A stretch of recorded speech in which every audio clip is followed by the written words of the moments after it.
Okay, hi everyone, welcome. We're going to go ahead and get started. Thank you so much for being here on this Monday night, this sort of one of the last nights of summer for our kids anyhow, and for those of you who work in schools and stuff. It's hard to get here in the summer. I know we have at least one or two people who are going to be arriving a little bit late because nobody told me when we booked this meeting that tonight's an open house night at Bristol Elementary, so some folks are over there from 6 to 7. I know Allison's going to be joining us later, and I don't know if any of the other Bristol folks might be in that same situation. I think Patrick is also over there. So anyhow, we may have some more folks joining us, and we may not. And we have a few committee members who are sick, so they're not going to be here. So we don't have a quorum right now. We do. We have 8. We have 1, 2, 3, 4, 5, 6, 7, 8. Okay, great. Yes. I would love to have everyone here, but No, not it's having fine. everyone here, I we went do- around we and do have counted one. 7. I must have forgotten myself. Oh, you count. Thank you. I appreciate Yeah. it. What were you just saying, not doing math? I was. All right, so we have a lot to cover tonight, as we usually do. We'll get into the public comment in just a minute. Our big topic for this evening is making sure that we have our report ready to be sent into the Agency of Ed. I want to apologize up front. There's been some late breaking information, so I did not even get a chance to really read it thoroughly myself, so we're going to review it together this evening. We had some comments from Brad James at the Agency of Ed that came in today about some of the data. I don't think it's a big deal. I think Allison has had a chance to go through it, but some of the tax numbers like that we took out of our annual reports that are all projected at that point, there's better numbers to put in. Sort of one of the big things. It's not the tax savings numbers, it's like what our tax rates are in our towns, that kind of stuff. So anyway, I also have some last minute stuff that we got from Steve Stitzel. So I know everyone loves to have information ahead of time. I do too. So thank you for your patience as we review that.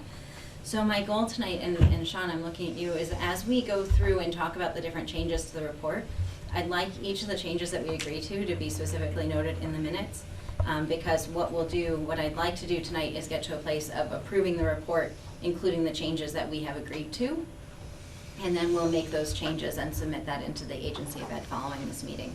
Okay. So I just wanted to be clear. I want to make sure we have a clear list of exactly what those changes are that we've agreed to, so that that's very clear when we come to that point. We'll also be talking about our fall work plan and looking at the work of the committee as we go into the fall. So that's what we have on the agenda to cover. Are you raising your hand? Yeah, I am. On the agenda, yeah? Yeah, just very quickly, I don't think I saw a copy of the report emailed, so I was just, it's a master copy of our current report online? Right. It is, so thanks for asking. So you're right, we have not made revisions to the last published version of the report yet. So that report is available on our Act 46 Committee webpage. Great, thank you. So yeah, that's exactly what I was saying. So we haven't made any revisions. The point is that we're going to agree as a group what revisions we want to make to it, and then those will be made and it will be submitted. Great. Thank you. So with that, is there any public comment? Dave, do you want to, can you see him over there? No, we did. It's sort of hidden. All right, I'd like to take the whole table. Can you see him over on That's my fine. stuff? I just, it's that time of year again. It's the even-numbered year, so it's campaign season, and I've been out knocking on doors. And I often ask what people think about the vote coming up in November with regard to creating a larger school district. And most people have no idea what that might be. They have reservations about it and ask me questions.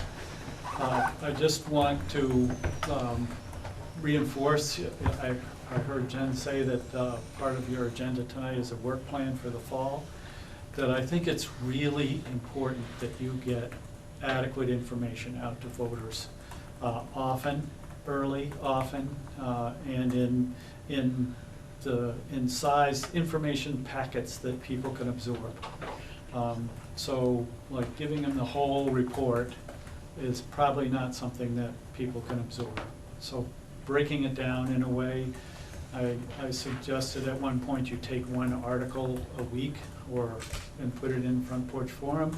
There are certainly other ways to deal with it, but I think it would be really advantageous if you wish to have the report passed in November, that concerted effort goes forth to inform the public as to what they're voting on. David, something as concise as a trifold, A flyer, yeah, that might help. I mean, that degree. I use that in campaigning, so that might help. I think the work behind the document that you produced is massive, and you're to be commended for the amount of effort that you put into this. And finding a way to share it with the public is probably not going to be easy, but I think it's critically important. Great. Thanks. Thank you, Dave. I wish I could stay, but I've got other things. More doors than nothing. Thanks for coming by. Have a good meeting. Good night. Is there any other public comment this evening? Okay, great. So then, the next item on the agenda is to approve the meeting minutes from 7:27. I would entertain a motion to approve those minutes. So, Great, motion by Ed. Is there a second? Seconded by Caleb. Is there any discussion? Okay. No, but it leads to a question for me. How does the last meeting's minutes ever get approved? Never mind, go on. It's a philosophical question. Even the final meeting. You know, I don't know the answer I to don't- that, Mike. It's an interesting question, since Not normally a school board doesn't have a final meeting, so Hmm. this is different for this committee. I suppose it's a question that probably has an answer that we I'm could sure. track down. Sorry. Okay. Hearing no further discussion, all those in favor of approving the minutes, please raise your hands. Okay, so that's 1, 2, 3, 4, 5, 6. Nancy, you're in favor as well? 7. Sure. So that passes unanimously. Great. Okay, so we are going to move on to agenda item number 4 to discuss the AOE feedback on the report.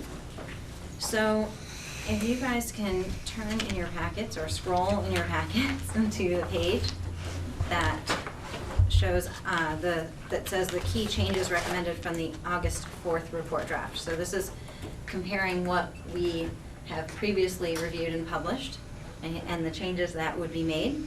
So I tried to, for the things that we knew as of Friday, I tried to make those very clear by bulleting what those changes were. You can see below that the emailed comments that were sent by AOE and comments from the local boards as well. So I tried to include all that, but I tried to summarize at the top what the changes are that we're suggesting to make. So I'll just run through those. Let me know if you have questions or concerns, and then we can move on to the other changes that are not listed here because they're new. Okay, so the first thing that came up is that on our worksheets, there's a place where we check off what kind of merger we are doing. And I had not understood the significance of that, and I had checked a conventional merger.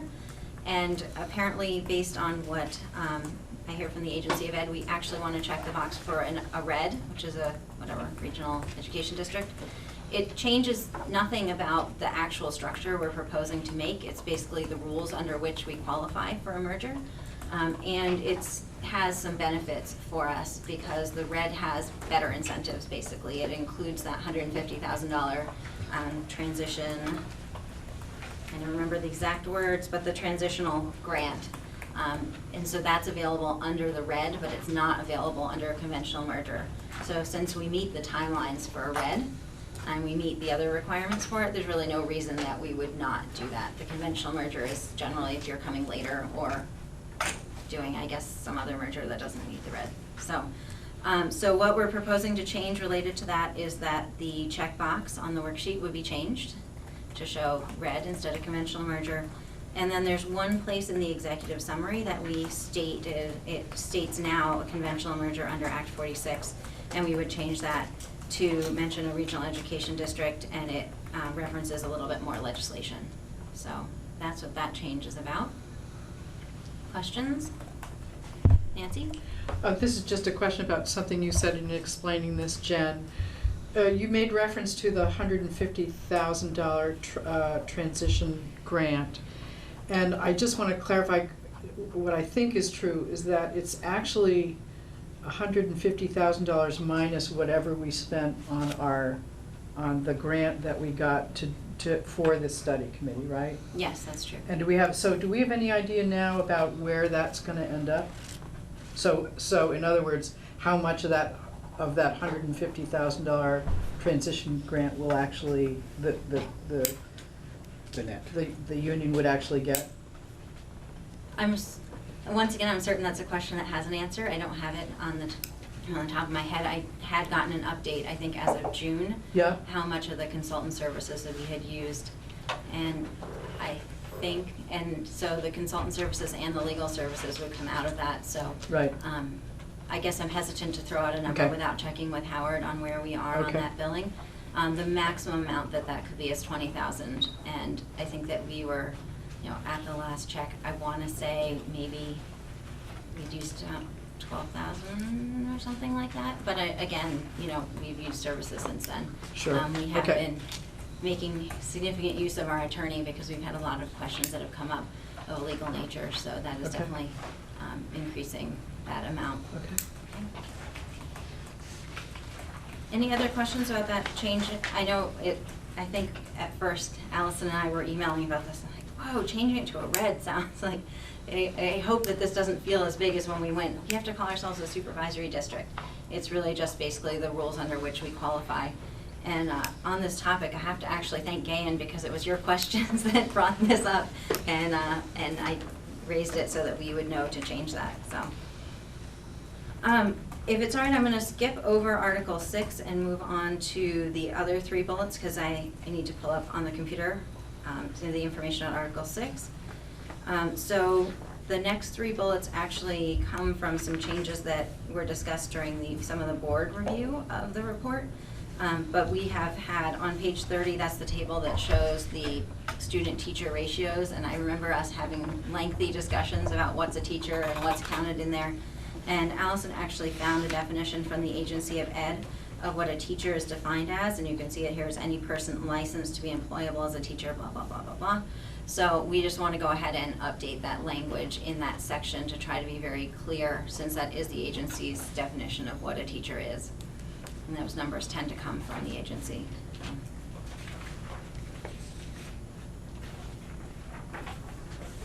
Caleb, was your hand up? No, sorry. What page is that on, Jen? Just so I can. It's on page 30.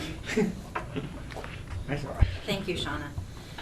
So another comment was on page 29. There's a graph that has some lines that look great in color, but in black and white, it's hard to distinguish the lines.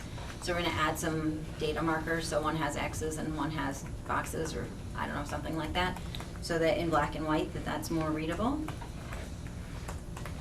And then on page 39, we uncovered a calculation error in the average percent change in the equalized pupils. And so the corrected numbers that would go in that table on page 29 are shown here. 29, page 29? Page 39 of the 39. report. It's,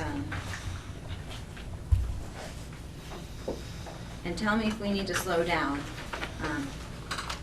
But so it's the table that is Appendix D, financial information, ANESU pre-K-12 equalized pupils by school and percentage change.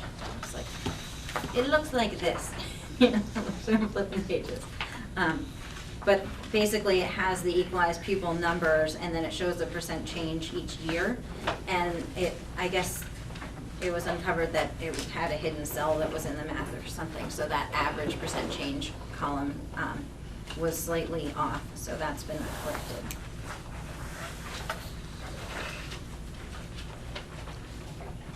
Would you mind, do you have an extra copy of that? Of the report? I I have like 2 drafts, but they're not the most current one.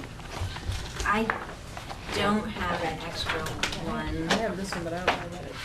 It doesn't have page 39. No, it doesn't. I think I have it. So, yeah, so these changes were actually bulleted right in the agenda package, Shawna. Yeah. So these ones I'm not as concerned Okay. about, as long as Okay. no one changes what was in the packet. Okay. Like, I feel like, it's when we get to the ones that I have to project, Okay. and I don't have a plan, Okay, great. a pre-stated plan for them. All right. Steve? No, I'm good, I'm sorry. Oh, okay. So, shall we come to Article 6? Can I just Yes. clarify that Yeah. the average percent change on that page, so that's basically saying that it's the average annual percent change, right? That's what those Yes. red numbers are? Yes. Okay.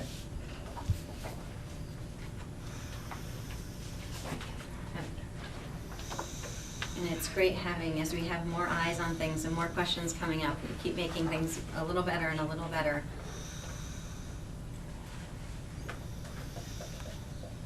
So, yes, question? I'm not sure that, I think I wanna, that percent change number looks like it's the percent change since between fiscal year 14 and fiscal year 17? Mm-mm. Or Nancy asked whether it was the percent change per year. I don't think it's obvious to me which one it is. I think it's, if you were gonna. It's not, it's clearly not, Nancy, because I'm gonna look at the bottom one. Well, I'm looking at the original in the report. Mm-hmm. I'm looking at ANESU, and those three numbers at the bottom, none of them, it's a cumulative amount for that average. Well, and so I think that the correct number for the ANESU line should actually be negative 1.04. Yeah. And so that, to me, looks more like an average. Yeah, If you I guys just- have concerns, we can wait, because Allison is the most knowledgeable person, so we can ask her when she gets here if we feel like we need additional information. I'm just looking. I wonder if I can just ask our resident mathematics expert on the question of, you know who I'm looking at, Ed McGuire. That is, do you calculate average percents by averaging the percents as if they're numbers? No. You don't. So, but there is a way to calculate what's the average percent change across 4 years. Well, And I don't think it was calculated by averaging the percents, right? What I'm saying is that. No, it I'm not, comes out, yeah. it's my mathematical curiosity coming to the Take fore. the first year under consideration, last year under consideration, take their difference, divide by the first year, and then convert it to a percent. Oh, so that's really just okay. What? Over the whole That spread. would So tell you that, the so it, percent so it change. isn't Would really. be the change from So it isn't point A to like- point D. Right. So And it then isn't you divide really it by an the number of average years. percent change, it's a percent change over 4 years, is what that column probably is. No, I don't think that's what it's indicating. Okay, I think it's indicating that the average change each year. Can someone just do the math? Yeah, I did the Ed. math both ways. Can you do the math? That number, that's the old number, sorry, I guess I should look at, are we looking at the old numbers or the revised numbers? We want So the the only revised thing that number. changed was the average percent change column. Okay. Right, so Right. the actual counts didn't change. There was an issue in the formula. The .37 is averaging the four numbers, not the way I described. Yeah, Yeah, that You're point three, taking that the .37 is if average- you add the 4 years and divide by 4. okay. That, at least that's how you come Which up is with a .37. terrible number to try and hang your hat on. Doesn't mean anything.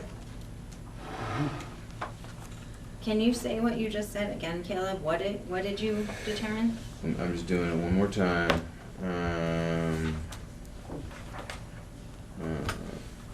6 equals 1.47 divided by 4 equals, yes.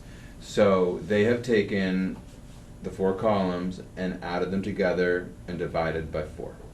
to get the 4% new columns or numbers, the 4% column. So for example, if you're on page 39, the So first, they average the percents. they average the percents to come up with 0.37, the new number. If you do it the way, Look at him, if see you do him it the wincing, way, look at him wincing. right, and I think if you do it the way Ed was suggesting, you actually come up with not the number that's here, 0.14, you come up with 0.19. So I'm not sure, not to say this right, Are it's you just. looking at the Bristol row? I'm looking at the Bristol row. Okay. Oh, I wasn't looking at the Bristol. I mean, I can look at the other rows, I assume No, we've I probably just done wanna the know same what way. you're looking at, cause I That's can't what I was follow looking along, at. sorry. I was sorry, I was looking at the Bristol row. So if you take the Bristol row on page 39, add the 4 together, and divide by 4, you get 0.37, which is the new number that we're being shown. If you take FY14 and find the difference with FY17 and divide by 4, you get closer to 0.14, but it's actually not 0.14. So I'm not sure what that number came from. Nancy? I just would want to say that I'm still confused, and I don't know if I'm confused about the title of the column or the math, but it's confusion nonetheless. So I know that we'll get to the answer, and I'm happy about that. It's an So- average of averages, which is like one step removed from saying something useful. So can I propose what we could do with this, in light of this conversation, is that we could rename the column in such a way that would make it happy, because I believe that what we're trying to say is that's the average change each year, right? And that we recalculate the numbers, as Ed suggested, by taking the 2016 number and subtracting the 2012 number. Yep. Getting a percent change and dividing that by 4 years. Is that how you want us to calculate that, Ed? Not by 4 years. Well, how do you get, so, I don't know, you know what? I What don't if we have- don't have an average percent change I was gonna say. Just for say each percent year? change. Because we have an actual percent change for each of the years. Do we Yes. need an average percent change? No, Okay, so, it new doesn't, idea. it doesn't tell you anything more. Then the average each year, The over year, then the averages. percent change each Right. year. And that you can graph. You can't graph that last number.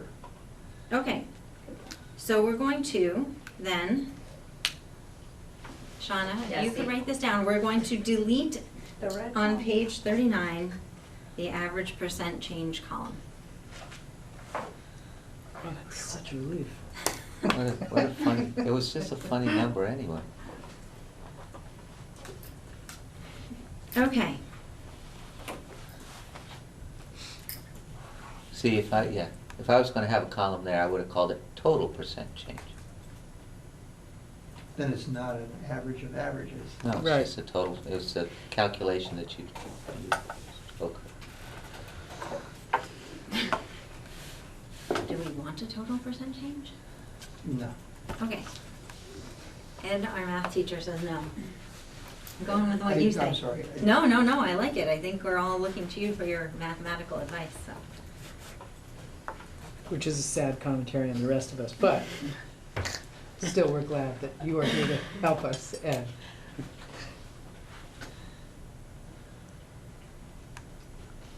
Okay, so we're gonna move to Article 6. If you guys could scroll or turn to Article 6.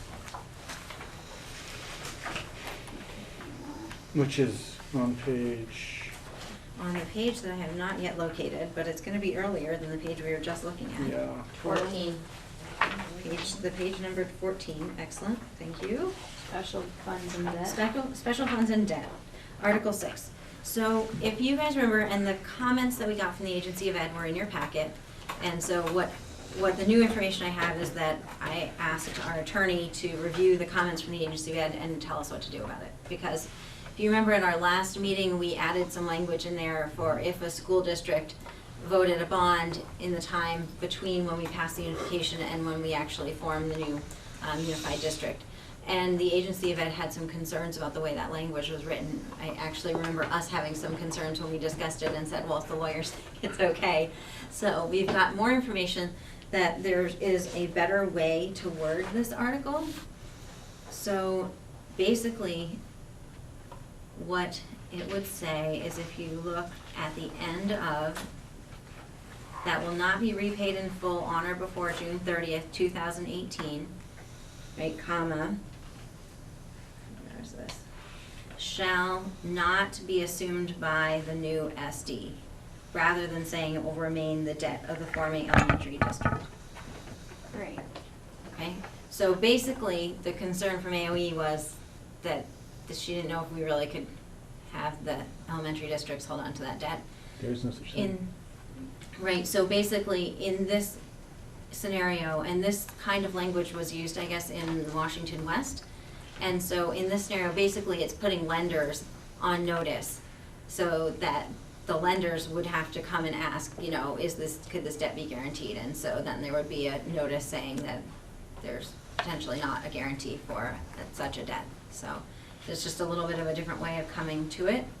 I think it actually addresses some of the concerns we discussed at the last meeting. Does anyone have any concerns about that change with Article 6? Do you guys want me to read it one more time? Yeah, please. Yeah. Okay, you want me to read the whole thing, the whole paragraph? No.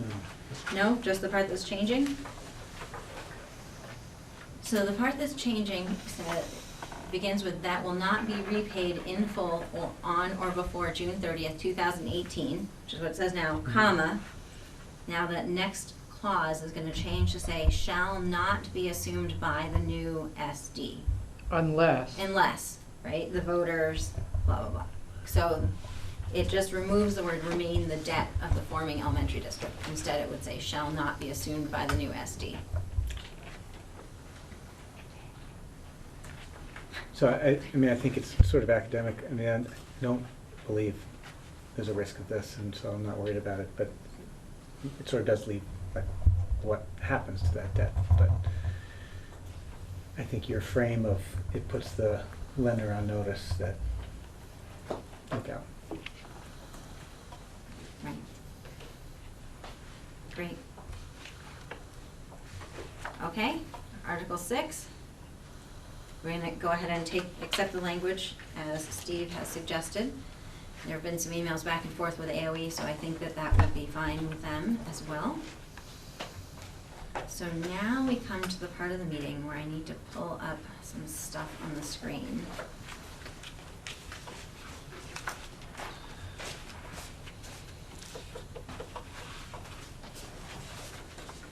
Thank you, yes.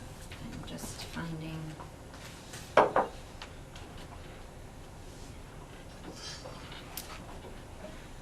Let me actually.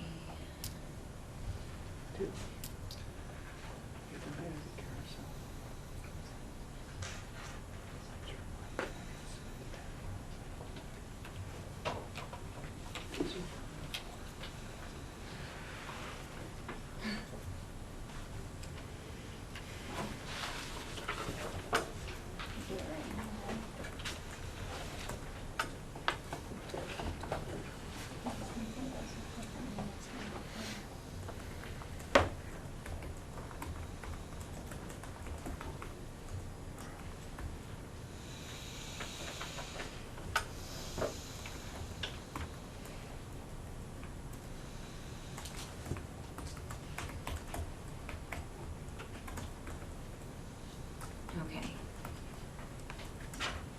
So, can you guys see? I probably should move. I'm probably right in front of the image. Is that better? Can everyone see better without my head in the way? Yes. Steve, am I in your way now? That's fine. Sam? I can duck around you. Oh, Allison, you have amazing timing. We are just pulling up Brad's, Oh, email. okay, good. So, as you can see, some of the changes are what I would consider not significant, so there are some wording suggestions. Like on page 27 here, page 33, we have a grammatical correction. The title of Appendix D1, to call it by school district, not by school. So these, I feel free to disagree, but I believe that for the most part, these are wording up to this point. The next point is on page 40. On D2, the last paragraph after the graph. Hold on. And so, Page 40, you say? So Allison, I did let everyone know that I was in meetings most of the day and had very little time to actually look at these comments, and that you had some time to look at them. So feel free to jump in at any point if you can say something that would be helpful as I'm kind of processing them for the first time. Sure. So for this one specifically, this used to reference a graph that we did have that had spending and enrollment. And it was the committee's decision to get rid of that graph. So then we kept this graph where we just have the increase in spending. So the change that this needs to say is spending has increased over time. And then we can keep that disclaimer for a variety of reasons. But in this graph specifically, we don't have any demonstration of student population going down. Okay, so we would need to then, in that second paragraph, under the chart on page 40, remove this in the first sentence where it says, while the student population has decreased. Right. Yes. Yes. Shauna's gonna kill me. I'm You got sorry, it? I need your help in catching up with you. Yep. If you So would this sort of like, demonstrates that spending has increased over time, and then we take out while blah blah has decreased. So we just have a period at time. I see, because there is no. There's no student population in the Okay. graph. But,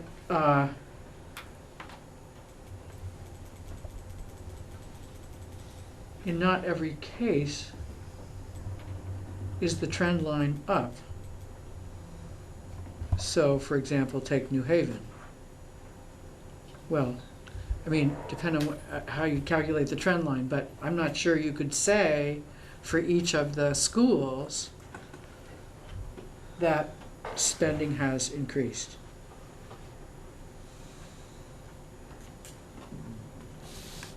I think we could say that the general trend is that spending has increased. And really, the only reason it decreased for this current year was because of the spending caps. We had to do it, or else we would have faced increased taxation from essentially the legislature.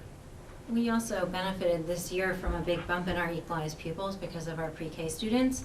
And I know New Haven specifically got like 15 extra equalized pupils or something this year. It was you guys had a big increase this year. Last year. So, Last year. If you're talking about this year being in the budget that was tomorrow, voted this year, Oh. right. We had a bump last year. Okay. There's a student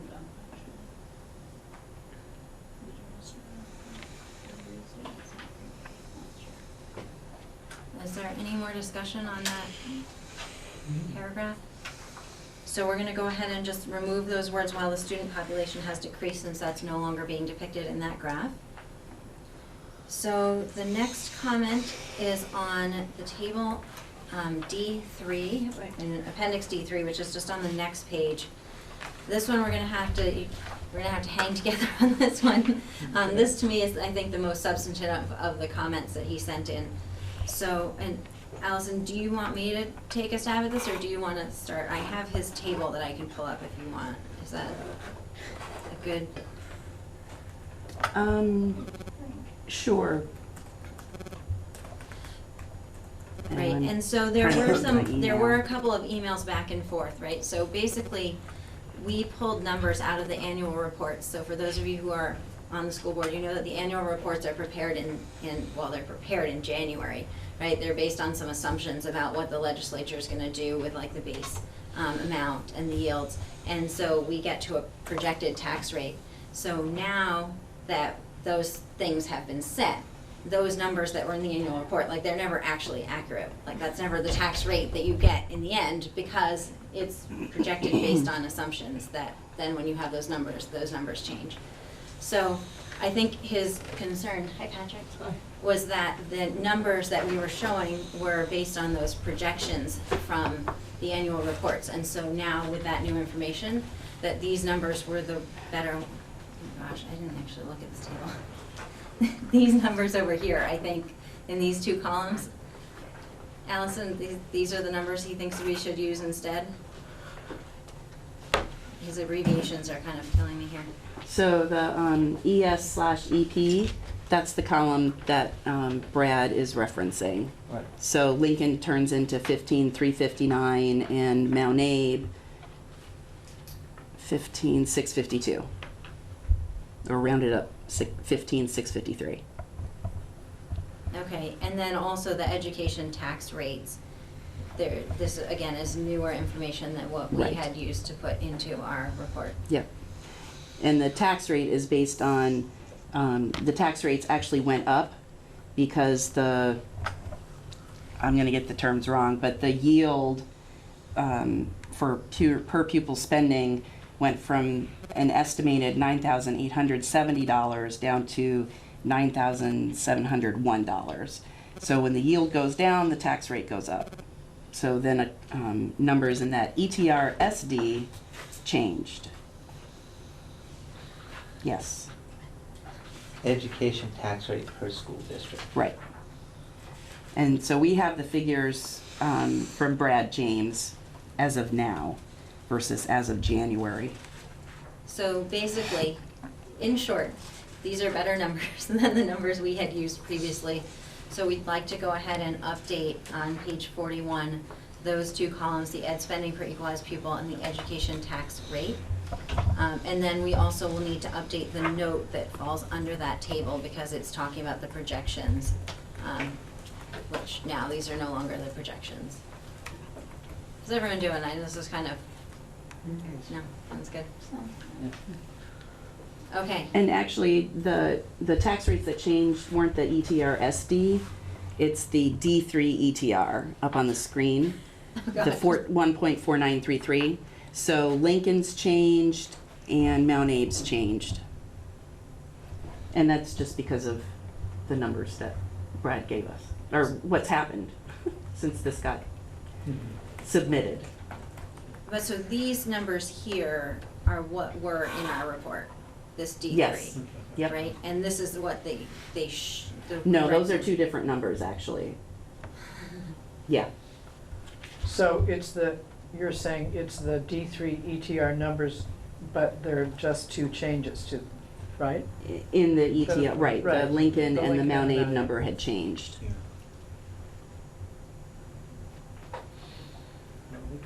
But The these Lincoln looks numbers the are same. the Lincoln same. number as is Are they what the same? said. Okay. Yeah, only Mount Abe changed. I think. Okay, so the main thing that changed was the ESEP, ed spending per equalized pupil, that's what changed. Those two things, Lincoln and Mount Abe. But how are we gonna know what the tax rate column how it should read? The ETR/SD or the ETR? That one, This. that is, it should read the way it is. Which one? For some reason, I don't know, I didn't have time to ask Brad, but the ed spending per equalized pupil changed for Lincoln and Mount Abe, for whatever reason, but the tax rate that we have listed, the ed tax rate, that did not change. So you're gonna verify those numbers with Brad before you finalize it? Yeah? Well, Yes. and, yeah, and these are the numbers that he gave us, so. We just need to Um, make sure that we get the right column, right? So perhaps what we can note is that we're gonna update the ed spending per equalized pupil and the education tax rate, and we're going to confirm with Brad that we're putting the right numbers for the education tax rate. So, Yeah, because he didn't have a problem with those numbers. Can you go back to his email, wherever that was? The changes that he Yeah. noted, yep.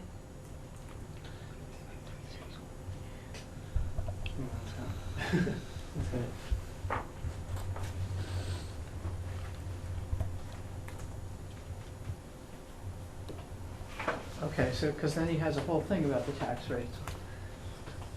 Oh, you want me to scroll? It might be easier.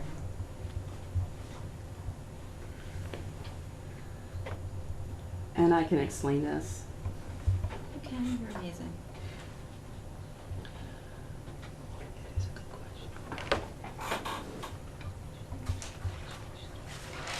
Oh, these are, yeah, Yeah, oh, I see. What it's, he's running it's now. pre-CLA. They're definitely pre-CLA. the tax rates.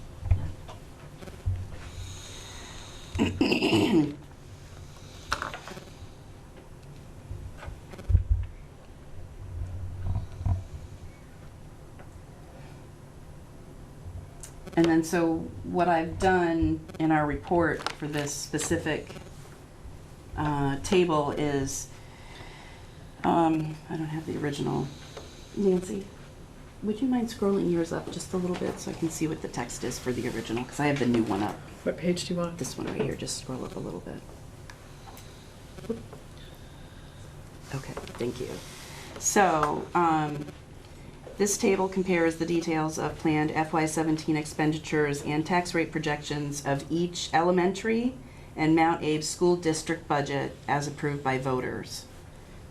Because Brad brings up the fact that Mount Abe is not a town school budget, but we do have Mount Abe in there.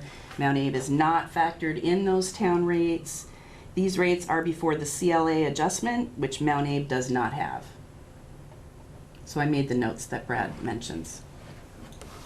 So can you say that one more time? Mhm. So you're changing the text below the table?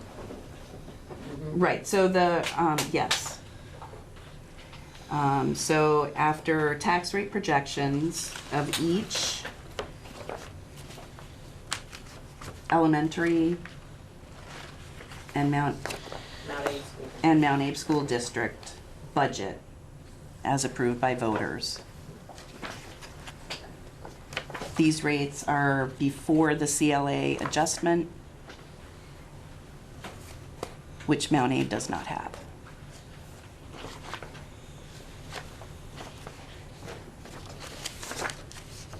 That's what Brad's suggesting. I think that that's Allison's response to the comments here, how to address the concerns that he's raised. Oh, Can you go back It's to got a bunch of chicken scratch on it. the spreadsheet that Brad sent? Yes.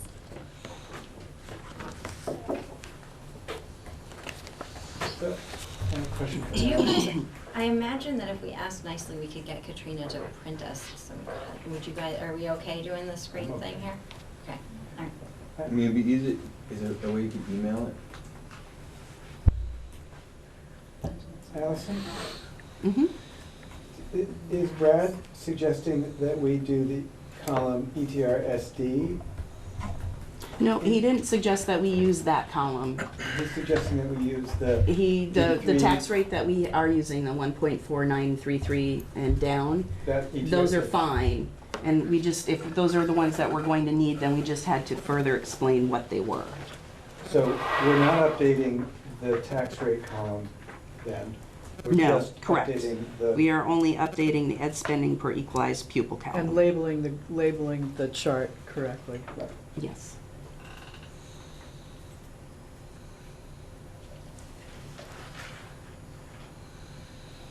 So should I take education tax rate out of that original Mhm. update? Okay, it's just gonna be the ed spending per equalized pupil. Is what has been fixed. Okay, And the chart explanation. yeah. Doing that right now, Give me just a second and I'll send it to you guys.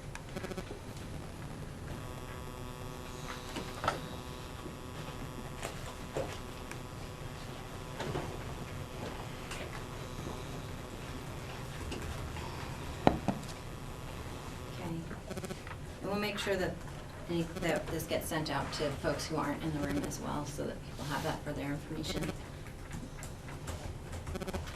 But to those of you who are here and have a computer, I just sent it to you. Okay. Why, yes, you did. So going back to Brad's comments, next comment is on page 42. The first bullet.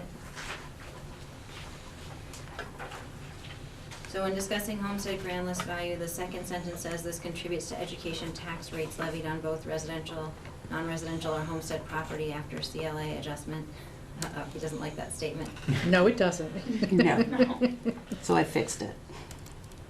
Can you, so you weren't here when I sort of explained, so our goal tonight is to have in the minutes recorded exactly what will get changed in the Mhm. draft so that we can approve it pending those revisions. So would you be able to tell us, so we're looking at the first bullet Right. on page 42, so the suggested change? So let's see, 2015 education homestead grand list value, that stays the same. The change is tax rates are from spending per equalized pupil. That tax rate is adjusted by the CLA. And I guess we'll spell that out, common level of appraisal. That adjusted tax rate is levied against the grand list to raise education tax dollars. I took what he said.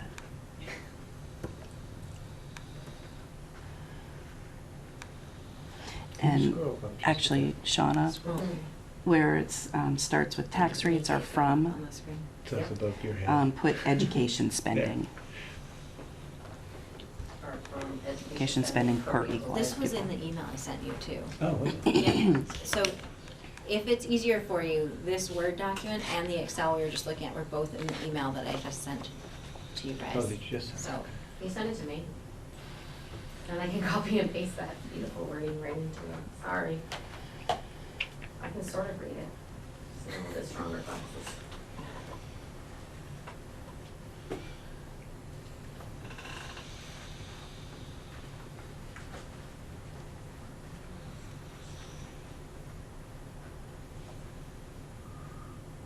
anyone else?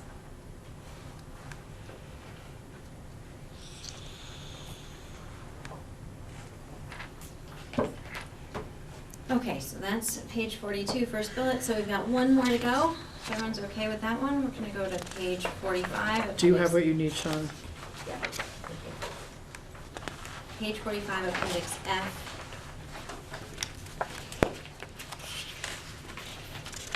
Which is the homestead tax rate comparisons. Oh, boy. Tax rates in the fifth one.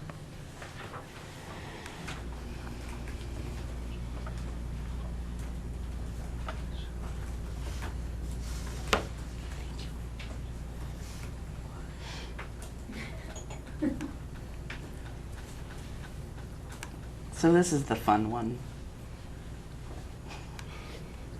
So basically the concern, the way I'm reading this concern, is that the model that Howard used, that he provided to us, was using those tax rates that were the projected tax rates, which was the data that we would have had.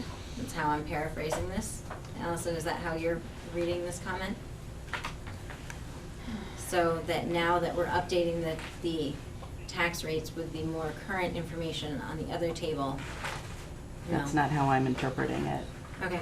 Because the tax rates that Howard has in our model, if you go back to the Excel spreadsheet that Brad James gave us, the number that Howard is using is on the far right. Called Appendix F, ETR. Yes, thank you. It's what? Called Appendix F. Oh, he labeled it that way. I don't know how that number is determined, because when I look at all of the other numbers that Brad James gave us, I can figure out how the numbers are used to make all of the other numbers in the table and do all that. I don't know where the 1.5485 for Bristol came from and all of the rest of them. I can't make those jive with other numbers. You don't know where these numbers came from? I don't know where the FY17 number came from. Oh. They don't match any of the numbers that we're using. So I'm not sure where Howard pulled it from. Oh, and I thought the other one was the hard one. No, that's, You're you not may sure not where have Howard- seen my email. This one's not You're not fun. sure where Brad got it from? No, I don't know where Howard got the number that he's using in our projection table. Right. And that could be a function of, So I don't know where Howard got that number, because his number that he's using should be one of the numbers that we are seeing. We were just looking at. In our FY17 numbers, because our FY17 numbers are set now. They haven't changed. So, Patrick, do you know if Howard, is he gonna be back in the office this week? Do we know? He is.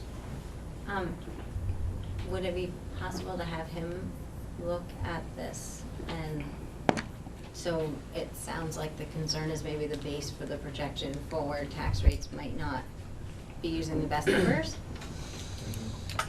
Yeah, and I'll mention specifically this appendix and FY17 column, because that sounds like that's what Brad is saying specifically. Right, it doesn't match D3. So, I mean, what it does is it, And then there's another number, and some folks may realize these rates shown are not the rates that went into their actual tax bill prior to the CLA adjustment. So, do we want to use the same tax rates that are on page D3? Yes. Or do we want to use the tax rates that are on the actual tax bill before CLA? that's a good Wait, question. wait, wait. So, I'm sorry.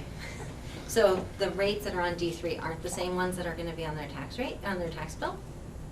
No. Because the ones in D3 are prior to CLA.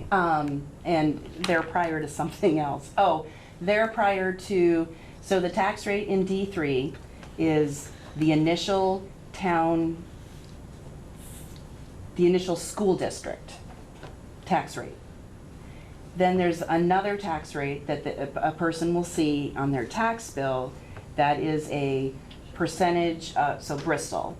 Bristol has a percentage of students in Bristol Elementary and a percentage in Mount Abe. Right.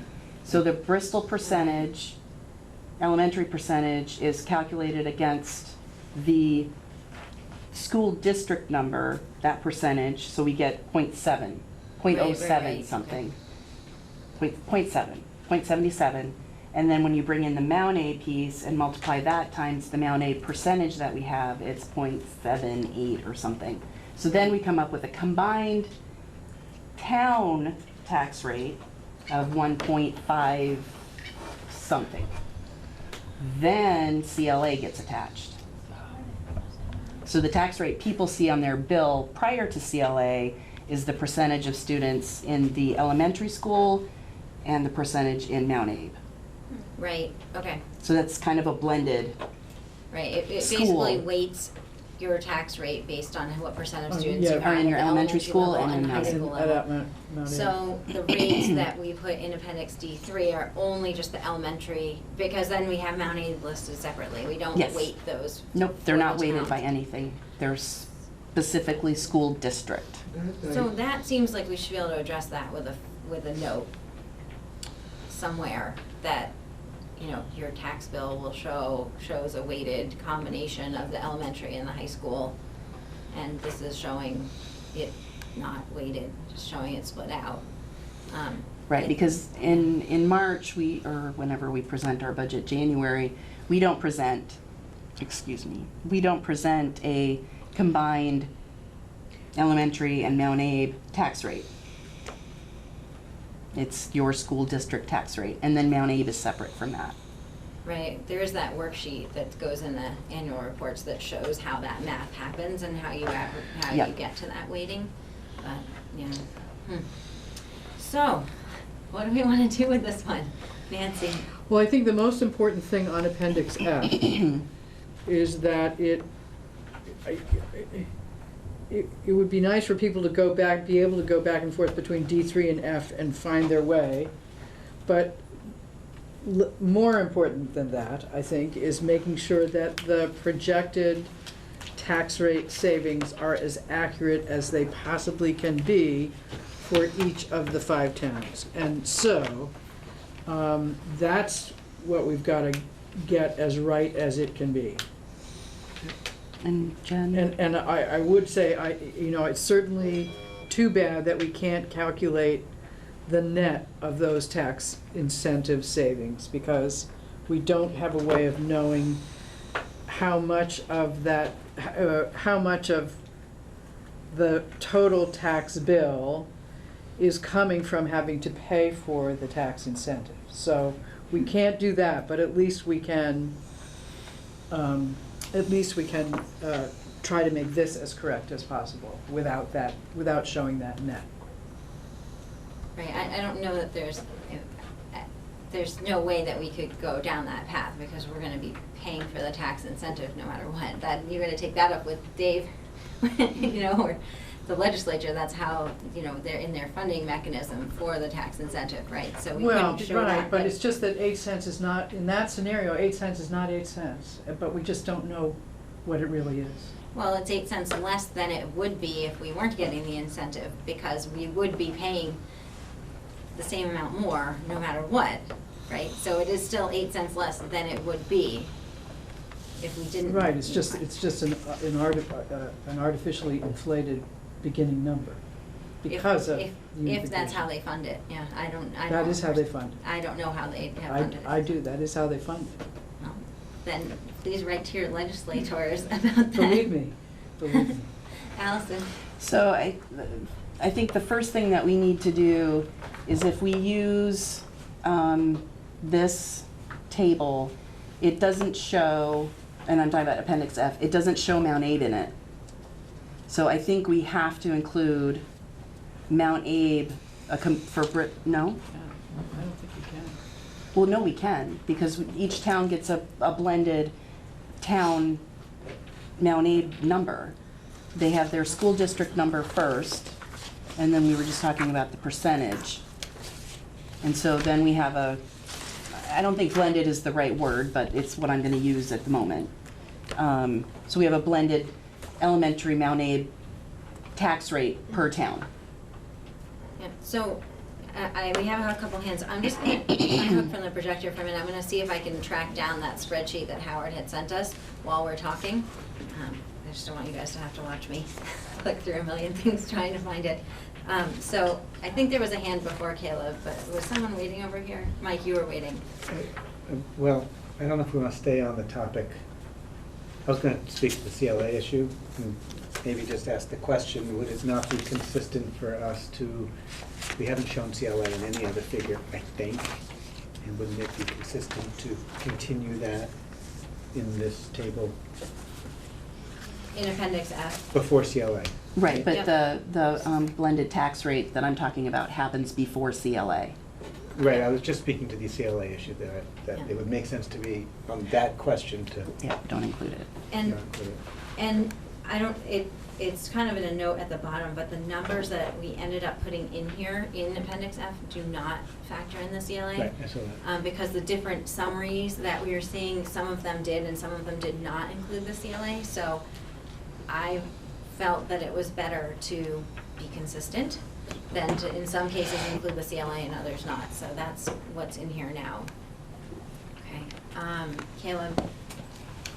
So, I'm just looking, in Appendix F, obviously it's different numbers that we're seeing in D3, but I just wanna make sure I'm clear on this. It's counting different, it's different numbers in part because it's different measurements. D3 is showing individual rates for districts, whereas Appendix F is showing a combined tax rate by town. It's not by district. Yeah, right. So Mount Abe's in there, and that's why those numbers are different, because Mount Abe has been added to each town. Yep. Does it say that?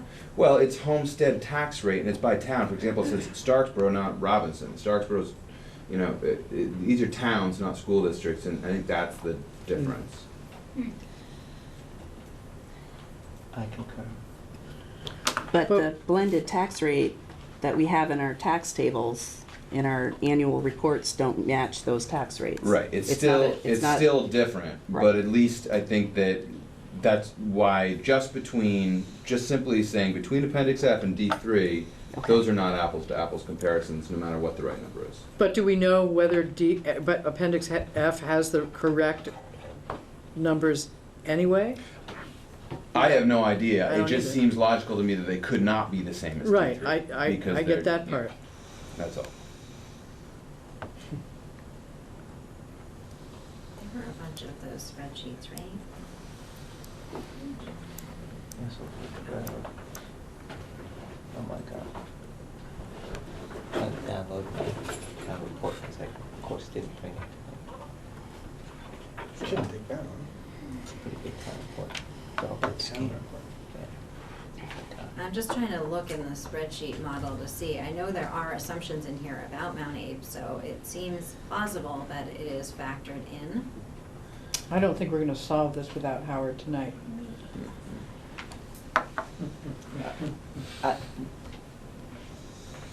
So I agree, I think that we are going to need to consult with Howard. I think that the question for the committee is going to be, to what extent can we make this be something that's actionable, that we can clarify with Howard and put the new numbers in? If that's something we feel comfortable with. Otherwise, we all need to see each other again really soon with some new information from Howard, because we need this information to be updated for the report to be approved. So basically, the question, and we can, if we need to talk about it more before we get to that, the question for us is going to be, are we comfortable saying we're going to consult with Howard and make sure that the numbers that we're projecting in Appendix F are based on the best tax rate inputs that we have from Brad? And we'll update them if needed, or something like that, or whether we all need to, he's on vacation. Or he's been out of the office. I don't know. I got his out of office today, so I assume he's still out. He's back in today. He was back in Yeah, today. I think he just Okay. hasn't. He just hasn't updated turned it the off yet. vacation or- So this is something that I think you can tackle tomorrow. I'll connect with him first thing in the morning. Nancy? I mean, I'm comfortable authorizing you to work it out with Howard, but I would ask that we get the information when that's done, in terms of how it changes the total tax savings across all 5 towns, across all, I guess, 5 years or 4 years. So would you guys be looking for just the updated, what's in the report, or the updates of the Excel models that he had sent out previously, assuming those get changed? The summary page is fine. Summary page. Okay, Steve? I'm just going to, I think that it's, the tax savings are essentially independent of what your starting rate is, as long as the rates are all close.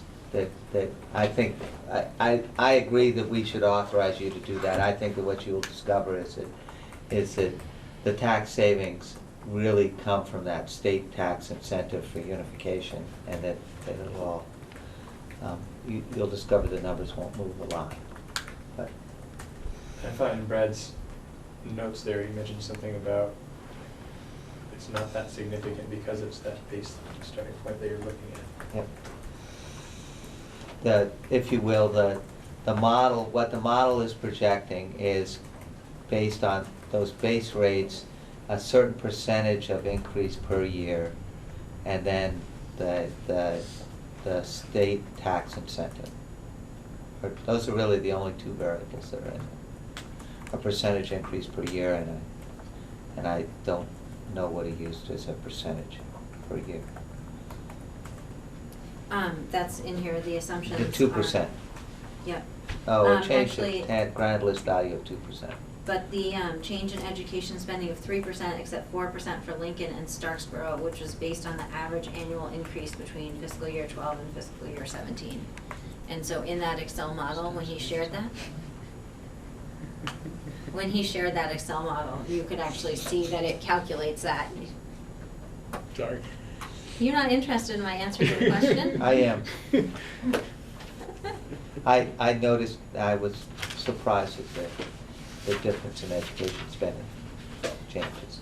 So in the model, he put in, like, you input the Yep. actual budget for each of those years, and so it actually spits out basically what those assumptions should be. Great, So. thank you. Okay, so what I'm hearing then is what we're agreeing that Jen or Allison can work with Howard, and/or Allison can work with Howard on the tax rate projections to ensure that we have the most accurate information possible. And then we'll update that and we will share it back with the committee. Caleb? I have just one comment, which is that it does seem like the ETR that's on the spreadsheet that was sent is pulled directly off the state data for equalized spreadsheet. It seems as for FY17, it's from the state and it takes CLA into account. So Which- I'm talking about on the spreadsheet you shared titled ANESU FY17 data From Brad. from Brad. The ETR, which is under column G, that's just pulled straight from this big old spreadsheet I just grabbed off the state website that appears to already have, you know, it seems like a good number to start with, and it seems like the number that should appear at the beginning of Appendix F. I do think all those numbers, I agree, we can't do without Howard, we need to have him check it, but that's a number that just seems clearly referenced, it seems to incorporate CLA, and if what we're trying to do and what's in the comments of the other thing, we're trying to get a reasonable starting place that's a number that's good and sanctioned by the state and takes into CLA into account, and to have something very slightly different from that number, which is what we're seeing in F. Oh, I see. Then I think it would be better to just use that ETR field, because it seems like the maths, all the complicated math's been done right there by the state, and they're a good source for that. And just to clarify, it is not, it's before CLA. Before Sam. It's before CLA. The ETR column. Yeah. Because the ETR column is listed, then CLA is listed, and then you have ATR in the yellow, from Brad's worksheet. Mm-hmm. Yeah. So So- the bright yellow is after the CLA, tax rate after CLA. So we can work on that with Brad and Howard to make sure that we get the right numbers in there.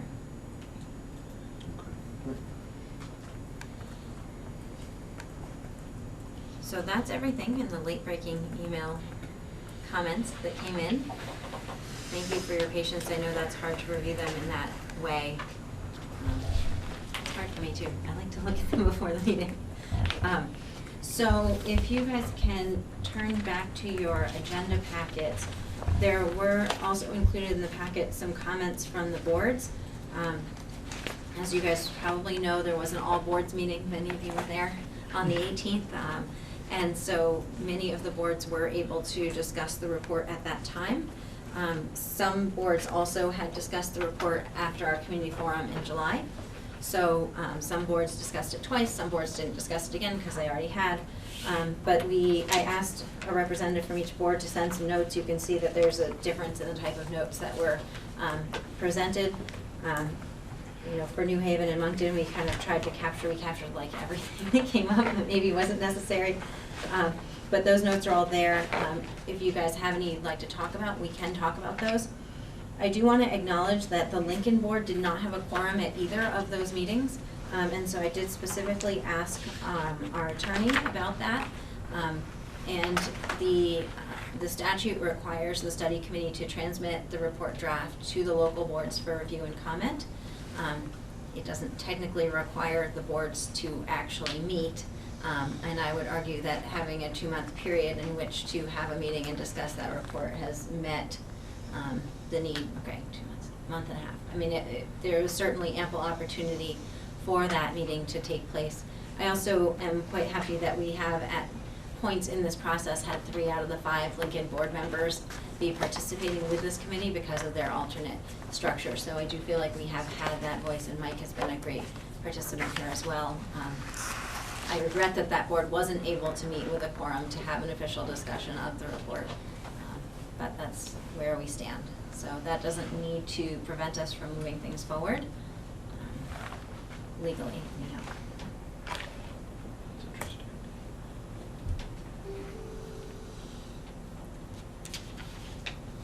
So if there are no comments or questions on the report comments from the boards, that concludes our review of we can turn that off.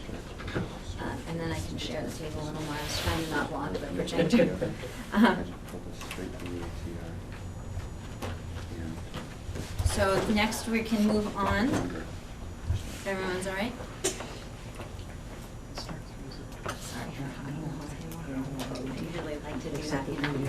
Change our budget in May. Do you guys have something we want to discuss, or are we good? No, I guess it's more of the Howard stuff. I just am seeing, I have some questions, but I think we should move on. Sorry.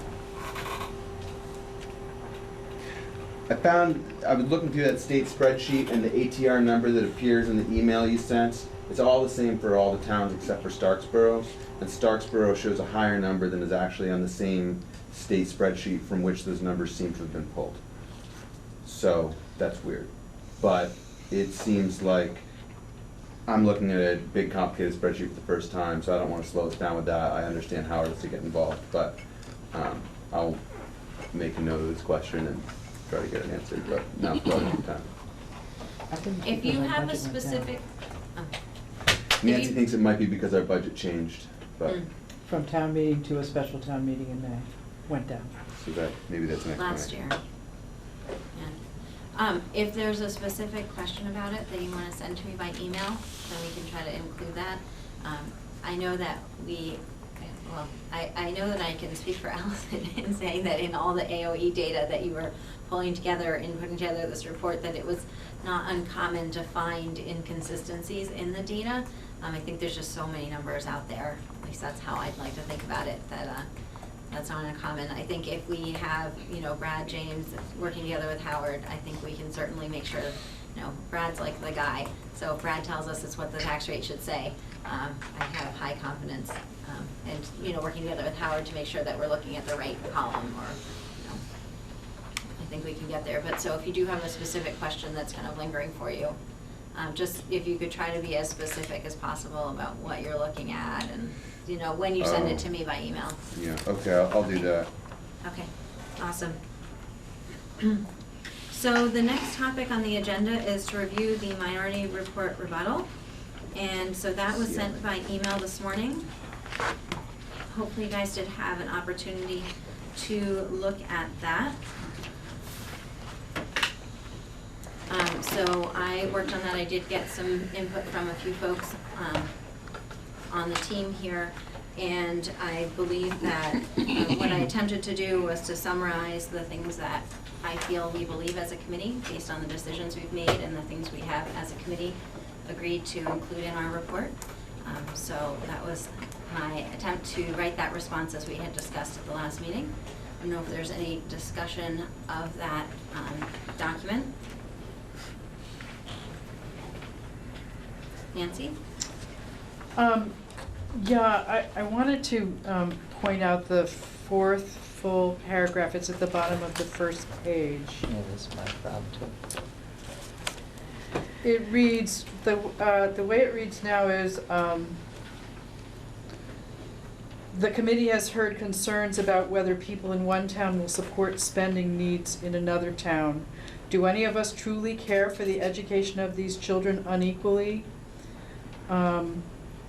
And I guess I just wanted to ask about that, because I wanted to say that at no time do I recall any of the three of us saying anything about having concerns about whether people in one town would support the spending needs for kids in another town. And it seems to imply to me that the committee believes we were making that point, and I don't believe that we ever did. And in fact, I remember at one point that Mike came out explicitly saying, no, that's, we're not at all doubting that we don't doubt that everyone on the unified board would be devoted to all the kids pre-K to 12. So that just seemed out of whack to me, that piece. So I can answer that. In writing that, I was working to address some of the concerns we heard from community members. I think that came up at the forum.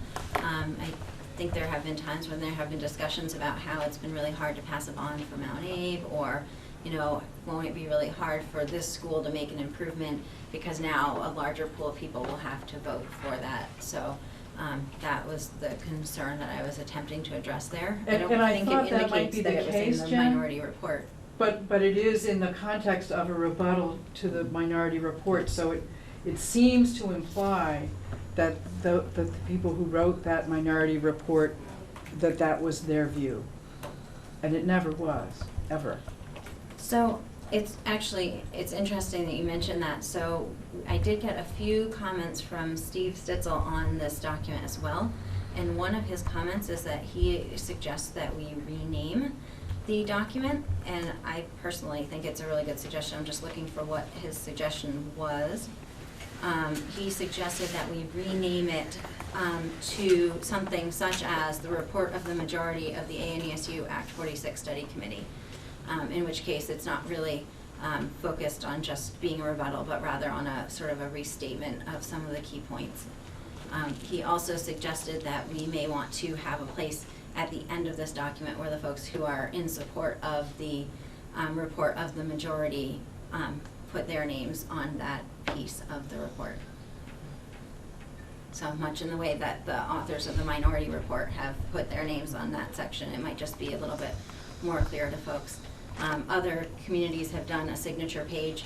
I don't know that we need an actual signature page, but more just an opportunity for folks to personally endorse you know, that report. So I don't think it's required, it was just another idea that he brought up. So would folks feel comfortable with renaming this? Just have a question. Yeah. Mike? Just if you have a document that's called Reports for the Majority, and you also have a document that's called the Report, would have some concern that it could be easily confused. Renaming, I'm not objecting, rename it, that's fine, but I'm not sure that is the right name. That's my other question. Caleb? I don't think we should rename it that way. I think the report's the report. And I think that this committee has, in my view, rightfully allowed for the minority report, the dissenting opinion, to be aired. I think that's important. On the other hand, all the members who are putting the dissenting report forward are still part of this committee. This is one committee. This isn't two committees with two reports. There's one report that comes out of this. And I don't particularly want to sign it as I'm on the side of this thing or that thing. I'm on the committee. My name's on the front of the document. I took part in all the votes. We had voting rules. We have one report. It's appropriate to have a dissenting opinion in there, but there's still, I think, in some ways, minority report, aside from the, always making me think of the Tom Cruise movie. Aside from that, I think it's a little problematic, just, but I don't know. I don't know if it should be a dissenting opinion. I mean, that's maybe a more formal, you know, kind of legalistic sounding thing, but I think it is a little bit funny because there's one report here and there's one committee here. And I think that room for a dissenting opinion is important, but to start to divide it up and to have one set of signatures on one document and a different set on the other, no. Doesn't work for me. Okay, thanks, Caleb. Other reactions? Steve, you look like you might want to make some comments. I always do, but that's very well said by Caleb. And I actually had that particular paragraph, and especially the sort of the question in the middle of that paragraph left me uncomfortable. So, and there's a bigger question here is, I mean, there's also the possibility of simply allowing the minority report, or whatever it's currently called, to just stand. I think that this rebuttal is actually, in the main, quite good. It does deal with some of the issues that are brought up by the minority report. I guess I would, my thoughts would be that I would probably leave it as a rebuttal of the minority report and probably scratch some or all of the last paragraph on page 1.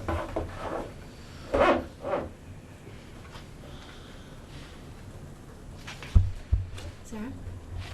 Is the minority report a lot longer than it was the last time I read it, like last meeting? It just looks different. Is it like reorganized? Or, I'm like going back to it to compare to the rebuttal, but. Nancy? You know, one of the things I've discovered in the ensuing weeks is that there seems to be some confusion about the fact that there's a difference between an initial letter that we wrote and sent to this committee and to all board members, the difference between that and the minority report. That initial letter, we never intended as a minority report, but I think it got named, it got called a minority report, perhaps in the paper. But we never considered that initial letter to board members and committee members as a minority report. And the actual minority report that we subsequently wrote is a bit longer than that letter was. So that may be what you're thinking about. But it hasn't changed in some time. There, I believe you guys finalized it after the last meeting, because at the last meeting we saw the tax numbers, and then it was finalized and it was added into the report draft. Yep. Prior to it being sent into the AOE and back out to the boards for review. So I think it did change from before that meeting to after that meeting, but I don't think it changed as radically as it had changed from its earlier response document format. And I was strongly in favor of asking you to write a rebuttal. I'm persuaded by Caleb's comments, though, that makes 3 documents. And I am inclined to stand by our magnum opus report alone.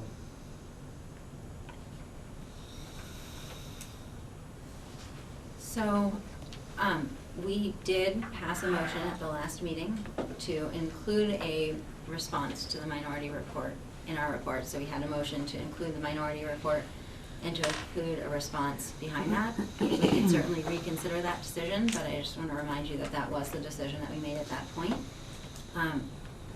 I do think that there's something to be said for,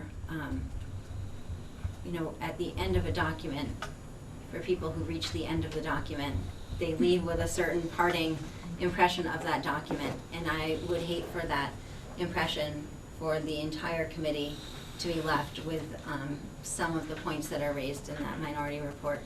So to me, I understand the perspective of that it's really not saying a whole lot of new things compared to what was already stated in the report. I do think that there would be some value in having something else following it in the document.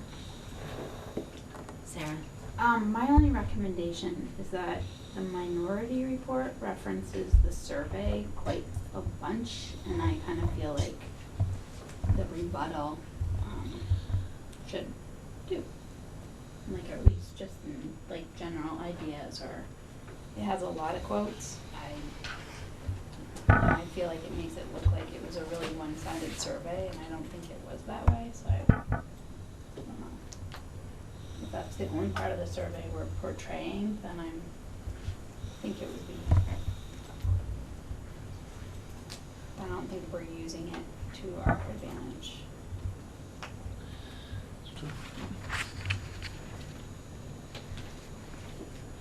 So to my knowledge, there's only one other example where a study committee has had a minority report, and so that was in the Chittenden East District. So they did put that minority report followed by a response in their report. Their response, I haven't read it really recently, but their response is very clearly rebutting, like literally in almost a bulletized format, every point that's in the minority report.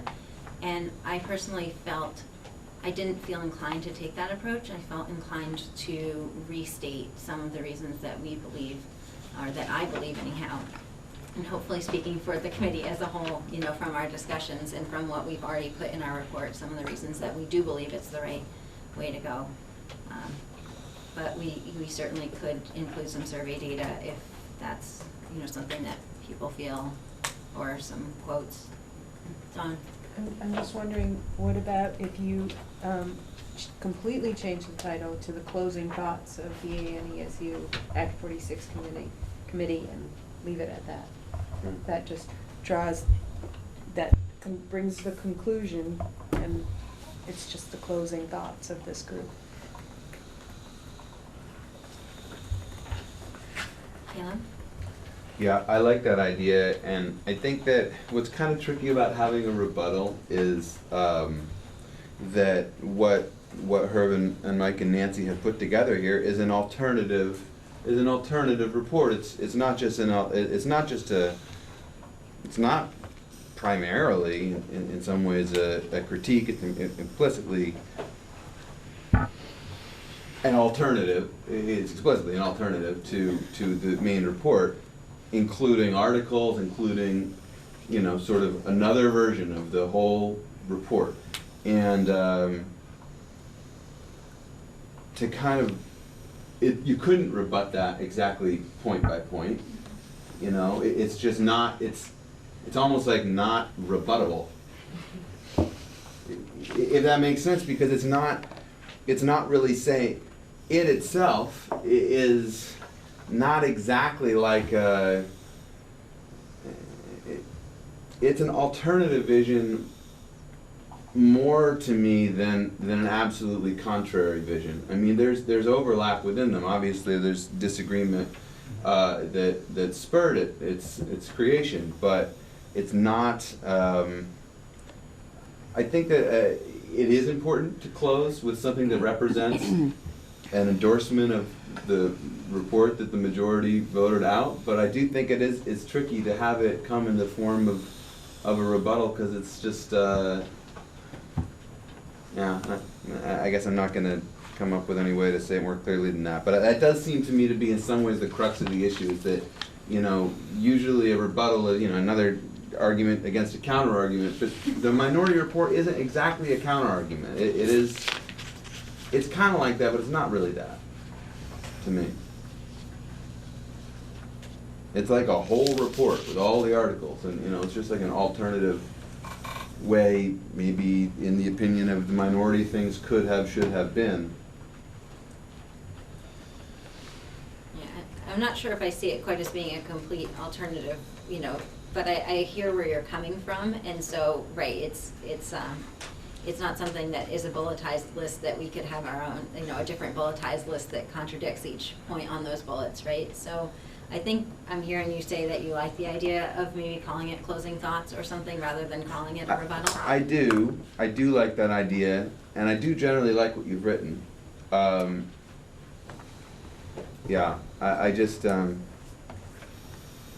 it just doesn't seem to fit into the classic, like, argument and rebuttal format to me, and yeah. Allison? I like the idea of using the closing thoughts as a change in title, and then to go back to what Sarah was saying, we could put in a short, could put in a short paragraph about using the community survey to inform our discussions and decisions after a third paragraph. It would be the third paragraph, because we were advised by experts from a variety of backgrounds, and that informed our discussions and decisions. And then we also used a community survey, and that informed our discussions and decisions as well. So that's a possibility. Great. So I also heard several comments, and I'd love to get a sense from folks that perhaps the statement in the fourth paragraph with the question is too strong. So, you know, if there's a sense that we'd like to change that, we could, you know, it would be easy enough to reword that into something that's Positive. less, I don't know. More positive, thank you. We'll just go with that. I'm seeing some head noddings. So is it just the question, the sentence with the question that we want to reword to be more positive? And one prior. Or you could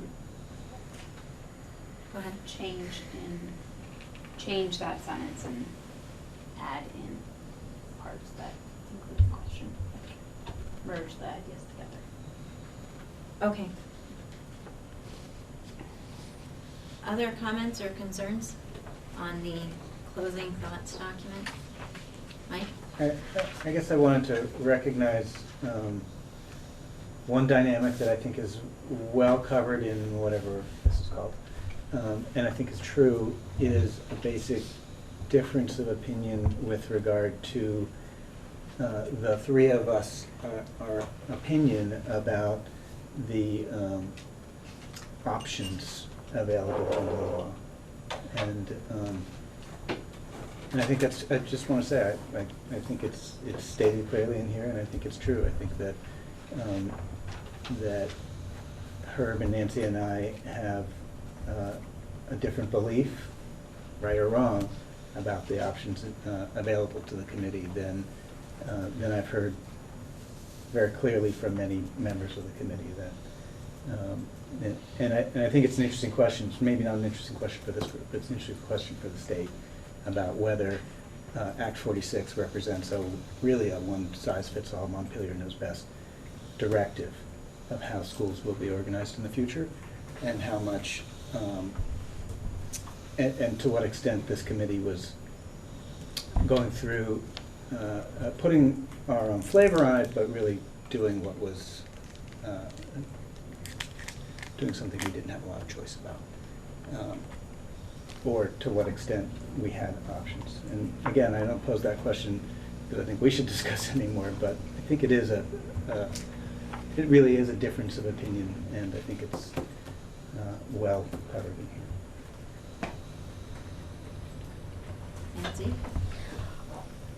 Just really to add a little bit to that, and I'm sure it isn't, I imagine it isn't something we want to talk about tonight, but I did have the opportunity to attend the state board meeting last week, and the state board was considering and voting on draft guidance and rules about the approval, the vetting and considering for approval proposals for alternative structures. And I certainly did learn a lot by going and studying that document, and I'd be happy to share what I've learned whenever anyone would like to know what I've learned. I would say that going through all that didn't change my, it changed some of my understanding of what the law means and what the state thinks the law means, but it didn't change my, it didn't change how I thought about what our options really are. It actually reinforced that. It reinforced what we, the three of us, have been thinking about what our options are. So I guess in short, I would say our options are broader than what seems to be stated here, and what I think lots of us were led to believe. And I think we're gonna have to agree to continue to Indeed. have a difference of opinion about that. Indeed. For anyone who hasn't been following it, in late July, the Agency of Education, or the Board of Education technically, issued a guidance around alternative structures and non-merging districts. And then the State Board of Education has been working on some rules. So basically the guidance kind of gives you the broad strokes. It's fairly detailed, but the broad strokes, and then the rules will continue to explain what do you do if you want to propose an alternate. You know, what does that mean? What are the requirements? How do you go about doing that? That sort of thing. And so it seems that as with much of this legislation, there are differences of opinions of how you would read that and the information included in that guidance. I personally haven't reviewed the rules yet, but the guidance itself, I think, is about 13 pages, and then the rules, I think, are a bit longer, but still 20 pages or so. So Yeah. for anyone who is interested in learning more about that, I'd encourage you to check it out. There's been some news coverage of it as well. Allison? And I'd just like to state that I've been following those conversations at the State House and reading articles about it and people's comments about the articles, and then also the State Board of Education's minutes around all of that. And to me, it was very clear what the State Board was saying in terms of what the expectations were and the rules are and the guidance are. And it made it, to me, even more clear that going down an alternative structure route would be even less in our best interests than we thought before. And it would not turn out well for us if we went down that route. And it became even more explicit as to what was expected. And for me personally, reading that, I would not like to spend the next however many months, 18 months, until November 30th, 2017, continuing to discuss this and using central office personnel to compile all of this information over and over and over again for a report that may or may not be accepted, whereas if we present this unification and it passes, we're done and we can move forward and we can use our central administration people to help us with educational leadership and curriculum leadership and working with our schools and getting our test scores up and helping our less fortunate students succeed and get everybody on a more level playing field than what we currently have. The equity is extremely, there's a lot of inequity, and I would like to start working on that now.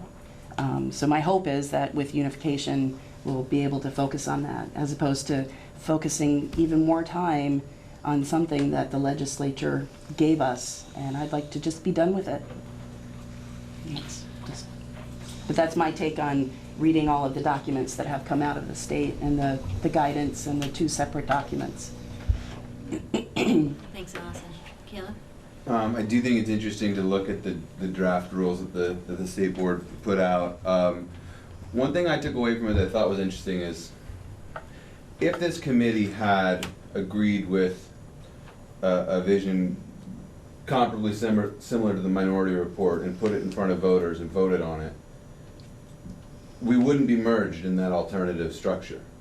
That's all the individual boards would be required to take additional action. So there is a big difference between this committee's allowed to put forward a merger model and have it voted on.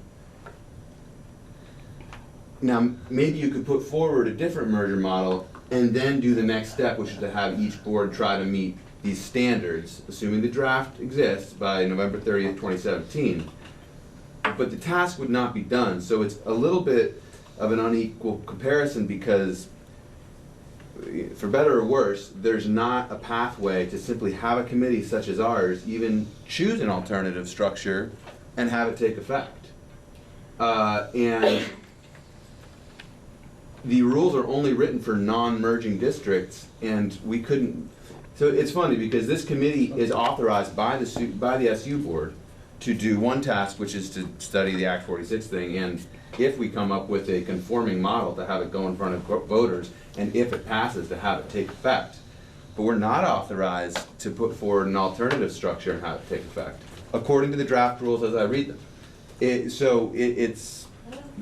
doesn't mean it couldn't ever happen, but there would be significant steps that would happen at the individual board level subsequent to this process. And that's just, so as Mike said, there has been disagreement, but I do think that to me, when I look at it, is maybe there's a path there to get there, but it's a different, as I'm seeing it, it's a fundamentally different path that cannot end with this committee endorsing that model, even if voters vote it up. which we haven't done, but if we had put the minority report forward as the main report, it couldn't take legal effect the same way that the main report can. So I think this is a very interesting conversation. It relates to some of the concerns that are raised in the minority report, and if this committee would like to continue discussing it, we can. I think at this point we have made a decision of what we're recommending. We do have some other things to cover tonight, but if you guys are comfortable running late as usual, we can keep talking about it. Steve? I was gonna ask the chair if you would entertain a motion to approve sending the final report as amended with some provisions that we've talked about in terms of the Appendix F, for instance. There's still some data to be put in there. There's a little bit of a rewrite of those couple of sentences in the concluding remarks of, at the end of the document. But aside from that, I mean, I would like to move to approve sending the final report as amended to the Board of Education. Second. All right, so we have a motion, and it's seconded. Great, so Steve made a motion to approve sending the Act 46 Study Committee report as amended, as we agreed tonight. Yep. To the Board of Education. So I'm consulting my computer because I had asked our attorney if there was a specific motion we needed to use. And so he said that there was not a specific motion we needed to use, but then he gave me one anyway. Okay. So if you would like, I could state the motion as was suggested by our attorney, and if you feel comfortable with it, we could revise your motion accordingly. Go ahead. I know, it's weird when they give it to us, right? Yeah. I just don't know, because he has a few things in here about who it's getting submitted to. Okay. That may be important to include. So, so his suggestion was, I move that the ANESU Act 46 Study Committee approve the Addison Northeast Supervisory Union Act 46 Study Committee final report and articles of agreement as revised as discussed this evening, and submit it to the Secretary of the Agency of Education and to the school boards of the Bristol, Lincoln, Moncton, New Haven, and Starksboro Town School Districts, and to the school board of the Mount Abraham Union High School District number 28. So moved. How's that? I just am not sure if it's important to say that we're submitting it to all those boards, so if you're okay with that. Shauna, I emailed it to you, did you find it? Yeah, I got it in here. Thank you. Are you still okay with seconding as suggested by our attorney? Yeah. Okay. I just wanted to be sure if there was something we needed to say in that motion that we got it in there, so. Yes, is there any discussion? Can you just read the very first part of that again? I mean, Yep. you'll read it again a few times, but I move that the report be sent. Is that what the gist of the report is? I move that the ANESU Act 46 Study Committee approve the Addison Northeast blah, blah, blah report and articles of agreement and submit it to the Secretary of the Agency of Education thank and you. to the school boards of all those I was schools. gonna vote yes if it was just to mail it, just to send it, but. Any other discussion? Okay, hearing no official discussion.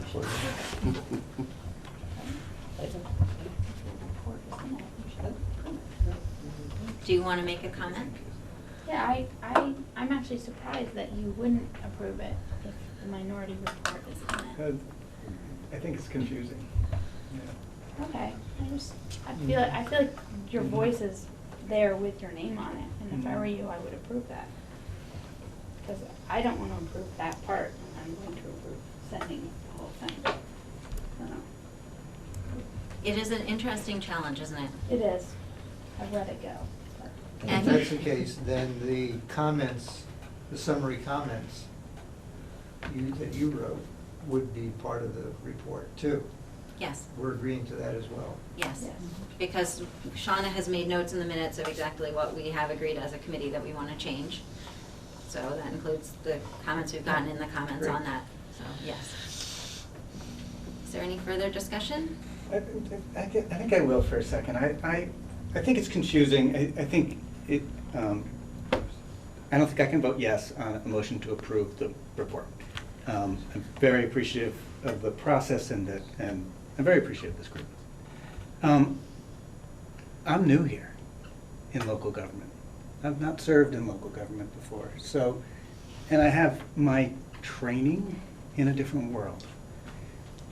And if you allow me just a second, I just have to reflect on, I'm a little, it's interesting to me, how shocking or upsetting it is to many at this table, and maybe out of this table too, that members of the committee have voiced and articulated an opposition. And I understand 9 times out of 10, you're on a group and the group makes decisions that you don't love, but you're on the group and you support what the group does. But structurally, there has to be, I have to believe that every person I elect to a local board is going to vote their conscience at the end of the day. And if it rises to the level where they need to articulate opposition, that they'll do so. If no member of a local board, of the new unified board, can ever speak out against the majority, I'm troubled about how to trust that board.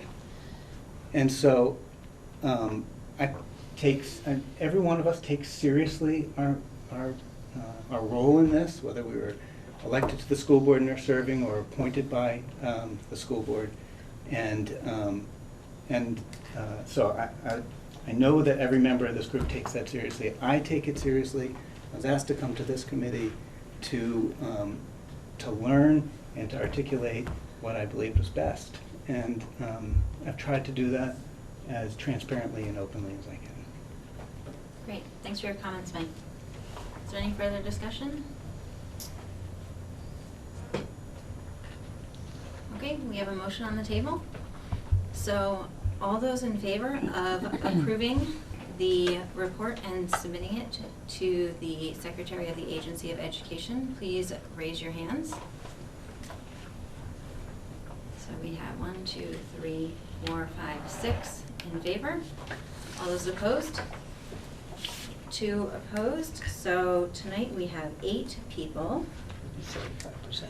So we need 6 in favor. We actually need 5.3, which rounds up to 6. So that means that we have a vote of 6 to 2 to 1, because my vote is not required to break a tie. So the motion passes. Nice work, everyone. Whew. I feel like we should have a little party. That was a lot of work has gone into getting us to this point. So thank you, everyone, for your work in getting us here. So a lot of good conversations. A lot of long conversations, but a lot of good conversations to get here. Before we leave the topic of the report, there's one thing that I feel like I need to say to our committee, just that I personally am really troubled by some of the recent, and I will grant that it is the media coverage, but the personal attacks that have been made in recent media coverage against people who've worked with this committee. And I don't know that there's anything to do about it, but I just find it very troubling to see individual people's names called out and specific accusations or statements that may or may not be true about those people who've worked with this committee. So I sincerely hope that while we can agree to disagree about some of the details of our unification, that we can keep it about the issues and not about the people who are involved.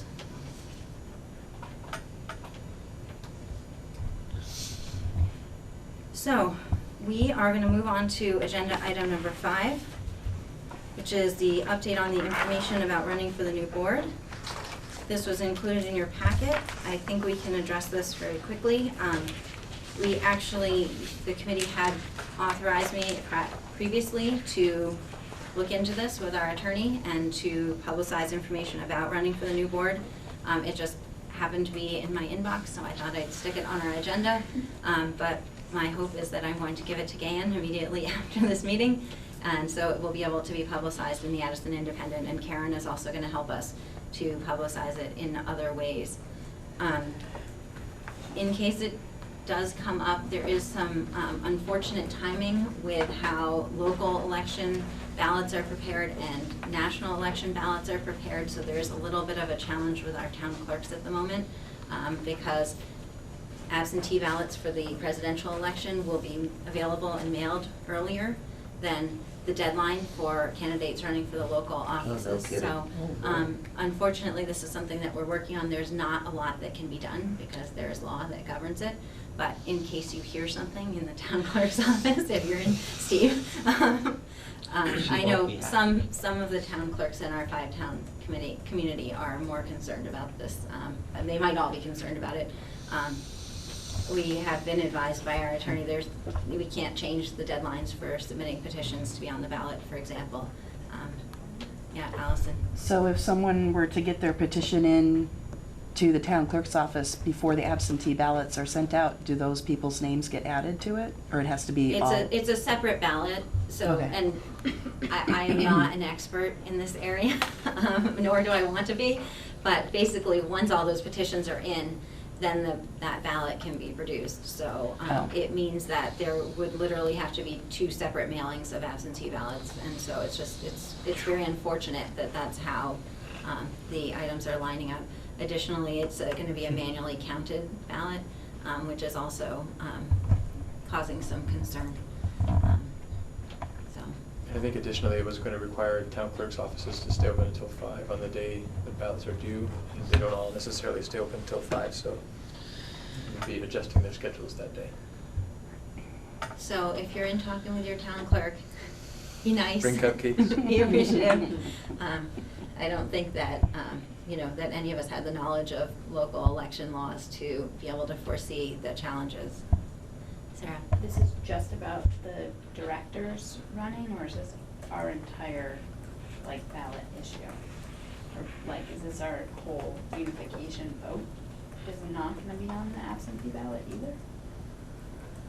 So it will be a separate ballot from the Okay. presidential election ballot, and I would have to consult the letter from our attorney, but I believe that all of the ballots related to the unification would be available in the same time frame, which will be sometime in the days following October 5th, which is the deadline for that submission.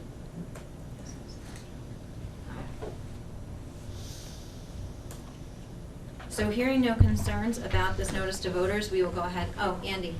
I was just curious if in discussing whether it came up that there's a local election statute, if you would, and there's a directors of union school district statute, and the time that you file your application is different in both of them. And I was just wondering if that had come up, a discussion of the fact that the dates aren't in alignment with one another. Can you say that? What 2 statutes are you referencing? The state statute on local that says that you have to have it within 6 Mondays of the date, which this appears to have.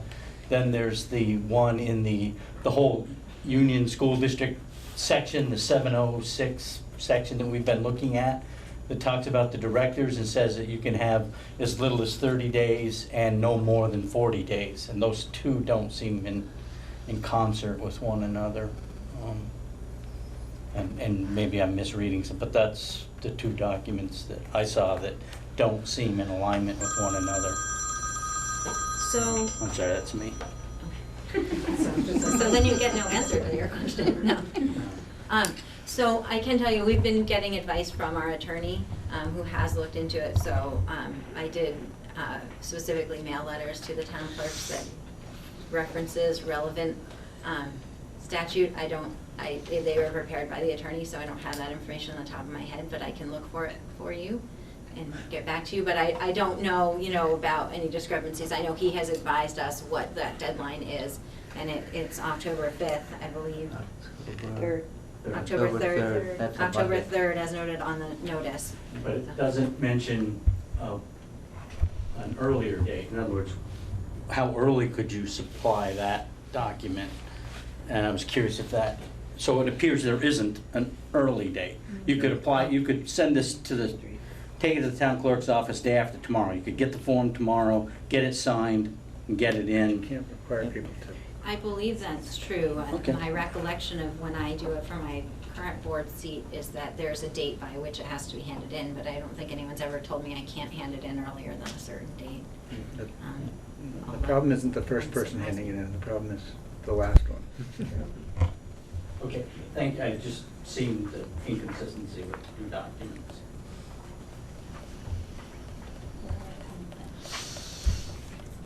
Okay, so if you're interested, I can look at it. I can look for that later, what statute we referenced.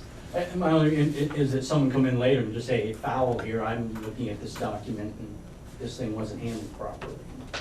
It just seems like something you want to address up front as opposed to afterward. So my belief is that our attorney has taken care of that, because I know he has, he has done research and has put together an official, letter that outlines how this needs to go forward, so I think that we're in good hands. But I will consult back and see if he references two different statutes. Appreciate that. Shauna, can you make a note of that in the minutes so that I remember to follow up on that? Thank you. Okay, so we're gonna move on to agenda item 6, talking about our fall work plan. And so I put some information in the packet following the notice to voters. I tried to write a little note, and I also included, hopefully this was, you guys were able to follow this, some communications that I had with the VSBA and with our attorney about the role of the committee. So I put it in the order, like from the first email, like the opposite of when you read an email chain. So hoping that it would make sense, you'd read the question first and then the answers. I know that there was a specific concern raised at our last meeting, it was noted in the minutes, to follow up on what the role of the committee was following approving our report and sending it in to the, for Board of Education approval. And so you'll see we got some opinions from both the VSBA and from our attorney that it is appropriate and recommended for this committee or its subcommittees, as well as the local boards, to inform the public about what is being put up for the vote. So that is definitely within our role and our responsibilities to do that. I hope everyone got to review that information. Great. So as we look towards the fall, we heard Dave, when he was here earlier, say that he feels that people are really not informed about that this vote is coming up, that there's a need to get more information out into the community about the vote. I think he kind of joked, like maybe it's an article a week in the Front Porch Forum or something. How do we start getting that information out to folks in the community who will be presented with what is granted a lengthy ballot item when they come in to vote at the presidential election. So part of what we as a committee need to determine is to what extent we as a committee want to plan this together, or whether we would like to delegate a lot of this work to what we would form as an official communications subcommittee charge. So we did discuss this really briefly at our last meeting. I think it was about 9:55 when we brought it up, so we really didn't get into depth about it. Everyone was a little brain dead at that point, or at least I was. But I did include in here a possible charge for that communications subcommittee if we decide that we want to go that route. And so I think it's totally possible that we could continue meeting as a large committee as we've been doing. We probably wouldn't have to do it weekly, but we would definitely need to meet several times between now and the vote. And so that would be to figure out what kinds of communications we want to do, start planning for those. There also, we are required to have an informational meeting in each community prior to the vote. There are things like we noted a lot of questions at our community forum that we talked about adding to our frequently asked questions. I know I personally haven't done any work on that, so there's definitely some kind of backlog of communications items. So really it's a question to the committee members whether we want to continue working as a large committee or whether we would like to form a subcommittee. The subcommittee would, being an official subcommittee, would need to warn its meetings and take minutes. But I think that if we do go over that route, that we would need to empower that subcommittee to execute communications, not just to come up with ideas and report back to the committee. All right, I've said enough. Nancy. I have a question about, apart from the specific questions about a possible subcommittee and its charge, I think it's true that the law says that there need to be informational meetings in every town before the vote about unification.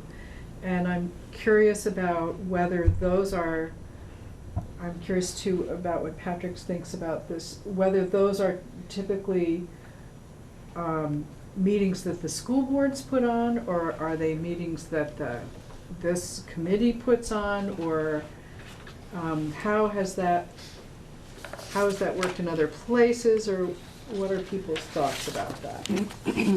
I can share what I remember from the process in Addison Central, which was, it was the ACT46 Study Committee that put those community forums together. And the superintendent was certainly present at those, but it was really coordinated by I'm not sure if it was the entire study committee there, if it was a subcommittee of the study committee, but it was driven by members of that committee, not by superintendent's office. And not by school directors? Only if they were members of that committee. I see. Which there were a number of school directors that were members of that committee, so. It actually is school directors that I can picture up on the stage presenting and things, but they were operating as members of the committee, not as directors. Right, so it wasn't the Moncton School Board hosting it, it was the Act 46 committee Correct. hosting it. Right. In fact, it was the Cornwall board, no, I guess it was the UD3 chair that I could picture in the auditorium at the high school, but as a member of the committee. Sarah?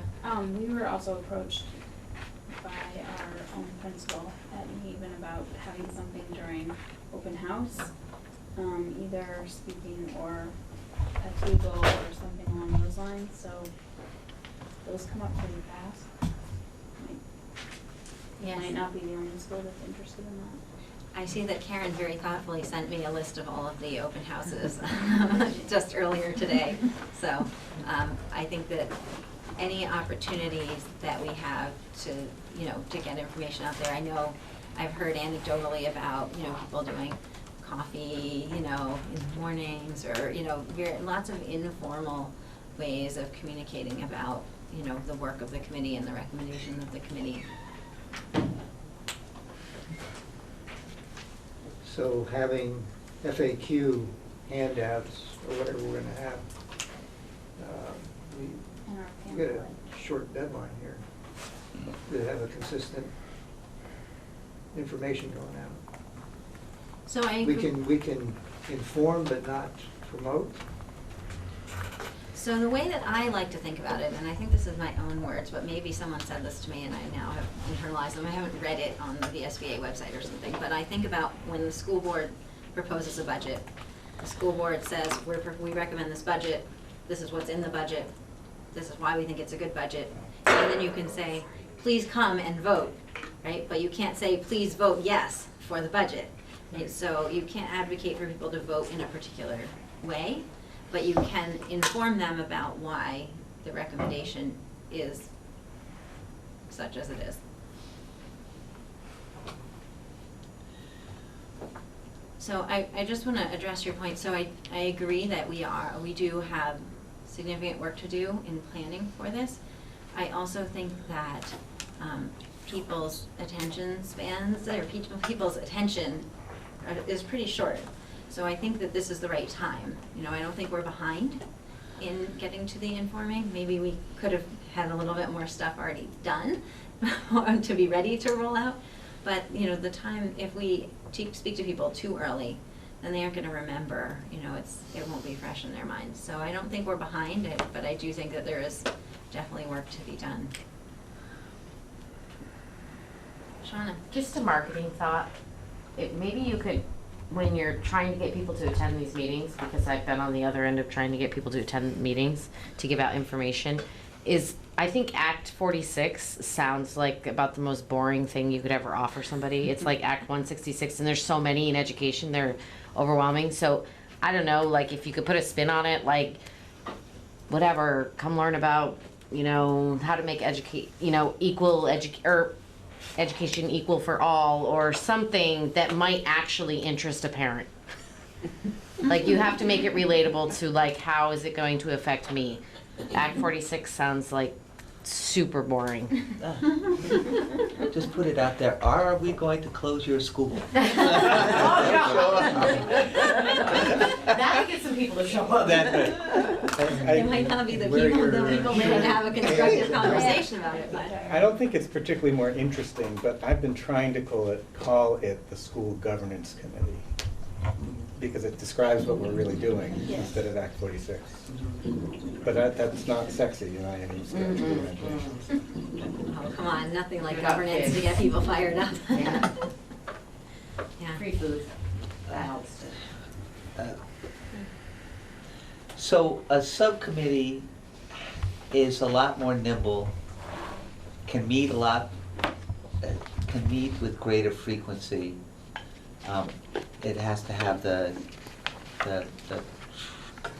faith of the committee, if you will, in order to make that happen. We do have to schedule these meetings. I mean, these meetings in all the 5 towns really should get scheduled in the next week. To really sort of start pushing them out, and generating the FAQs, I think, is a non-trivial task. And creating sort of a core people who can show up at the open houses and answer questions and be informed and be articulate.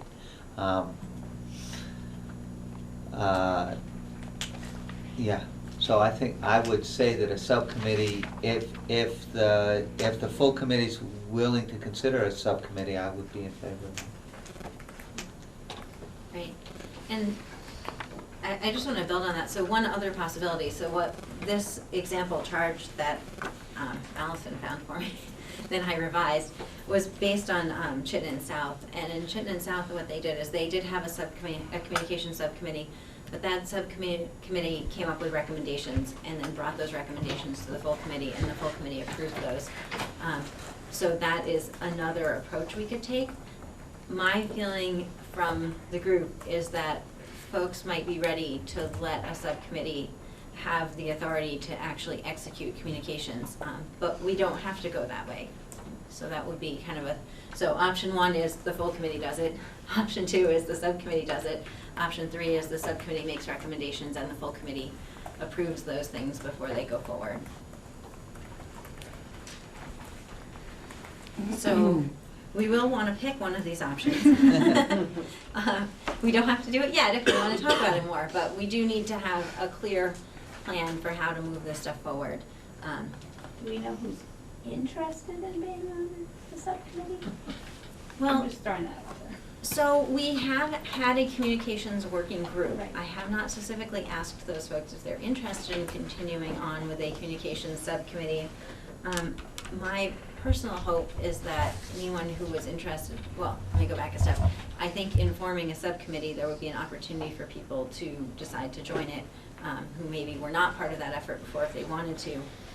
My personal hope is that folks who wanted to join that would plan to have some time available, because there's going to be a good amount of work to get done, not to scare people away, but you know, there will be follow-up stuff in between the meetings, and there will be things to be done.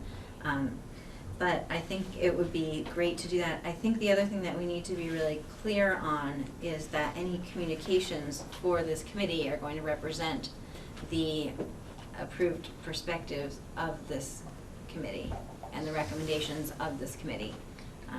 So that would be part of the charge of the communications subcommittee should it be formed. Do you need a motion to create it? Well, we would need a motion to create it, and then I think we probably would create it, and then we would define its charge as a separate motion, I think. I'll make a motion to create a subcommittee for communications. Great, is there a second? I'll second. Seconded by Dawn. Is there any discussion, Andy? It's this procedural thing, and you mentioned it, I think, that, you know, there'd have to be the warnings and all of that stuff, and I'm just wanting to be sure that someone can keep on top of that. Like today's meeting, as of 5 o'clock tonight, wasn't posted, the minutes or the agenda, on the website. It's this whole procedural thing where we say to people, well, you can't do this because of procedure, and then we move on and procedure doesn't get, and I know someone's busy and I'm not trying to, it's just, it has to be an all kind of a thing. If you're gonna, that's all. I just want to be sure that you can sustain the pace, you know, that, and it's just, you know. Yeah, it's work. so I'm sorry to hear that the agenda for this meeting wasn't on the website. I'll follow up and see if we can make sure that it Yeah. gets put there. So- And I mean, other meetings, I mean, it's not, I only, because it's not the first time, it probably won't be the last, but it needs to be in people's mind that, you know, if we're gonna follow a procedure, then we need to do that, so. Okay, thank you for the reminder on that. Any other discussion about the motion to form a communication subcommittee? Allison? Ed, I just want to clarify that you are making a motion to form a subcommittee that is able to move within itself without coming up with recommendations, putting them to the full committee and getting approval? Or am I asking an inappropriate question? So my feeling is that if we decide to form the subcommittee, that the next step then would be to define its charge, which is Okay. where we would define what authority we are delegating to that subcommittee. And we'll also need to define who's gonna be on it. Any further discussion? Okay, all those in favor of forming a communications subcommittee, please raise your hand. Okay, so it's 1, 2, 3, 4, 5, 6, 7, 8. Okay, we have a unanimous vote, so the motion passes. Sorry, I get so excited whenever we do anything unanimously, it's so uncommon. Okay, so I guess everyone feels strongly about having that communication subcommittee, that's excellent. So next we need to talk about the charge. Sarah? Did you have I was your hand just up? curious if you're not on it, if people would like you to complete a task, that you'd be happy to complete a task. A subcommittee. Yeah, like, happy to do someone's homework for them. I don't know, throwing that out there. So Right, your yeah. suggestion is that Act 46 study committee members who are not on the subcommittee could still perhaps You play a contribute? supporting role. That's great. I think everyone likes more help. More help is always better. And in that same line, particularly around the meeting that's happening in one zone community. Oh, that one. I'm sorry, what? I agree. I'm just, you know, like if there wasn't a member from Lincoln on that committee and the meeting was being planned in Lincoln, then might want to ask, for instance. Oh, yeah. Great.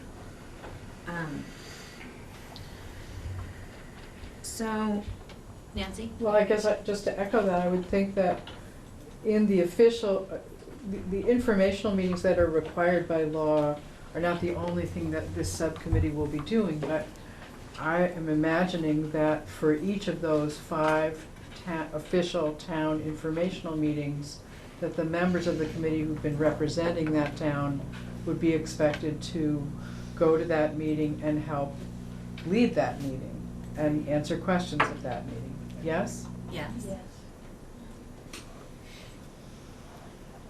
Yes, you're not totally off the hook. I wasn't looking to be. I wasn't looking to be. So, defining a charge for the communication subcommittee, there is the proposed language. We could certainly modify it if we want to modify it. We could. Do you want to read it? Sure, I can read it out loud. So it was in your packet on some unnumbered page that's labeled Planning for the Fall at the top. It says, develop and execute community engagement communications to share information about the study committee's work and recommendations.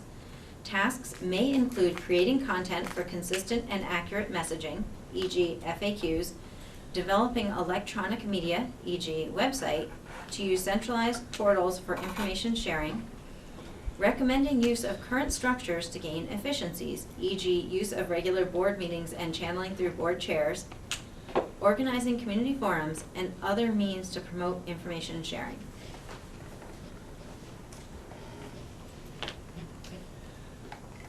And I think we should be clear that if you were listening closely in that long list of things I read, it says tasks may include, so it's meant to be examples, not an exhaustive list of the types of things, but examples of the types of things that would be included.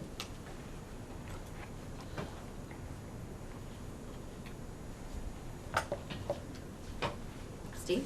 Jen, before we go too much further, because this is really creating a pretty independent entity, is it our thought, we're at the end of August, is it our thought that this committee as a whole would meet either in September or October? I mean, I know, is that, would we sort of go to a monthly meeting or something like that? So I don't have a specific vision for that yet, and I Right. think part of it depends on to what extent we want to authorize the subcommittee to Yep. execute Yep. a lot of this. If we don't want to authorize the subcommittee to execute, then we need to meet more. Yeah. I would say that assuming, you know, I'm guessing here, but my sense would be that even if we do authorize the subcommittee with, you know, kind of as shown here, we still probably need to meet as a full committee at least twice. Yep. Between now and when the vote happens. Because I think that folks are gonna wanna hear about what's going on with the communications, folks are gonna wanna be able to be knowledgeable and participate in communicating, even just with your friends at the soccer game or whatever ways as you're having coffee at the coffee shop or whatever, and then also in planning for those town-based meetings. It seems to me that there probably would be, enough reason to meet twice. Thank you.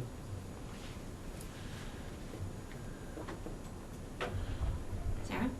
I mean, I think that it would be cool to see the flyer before it goes out, things like that.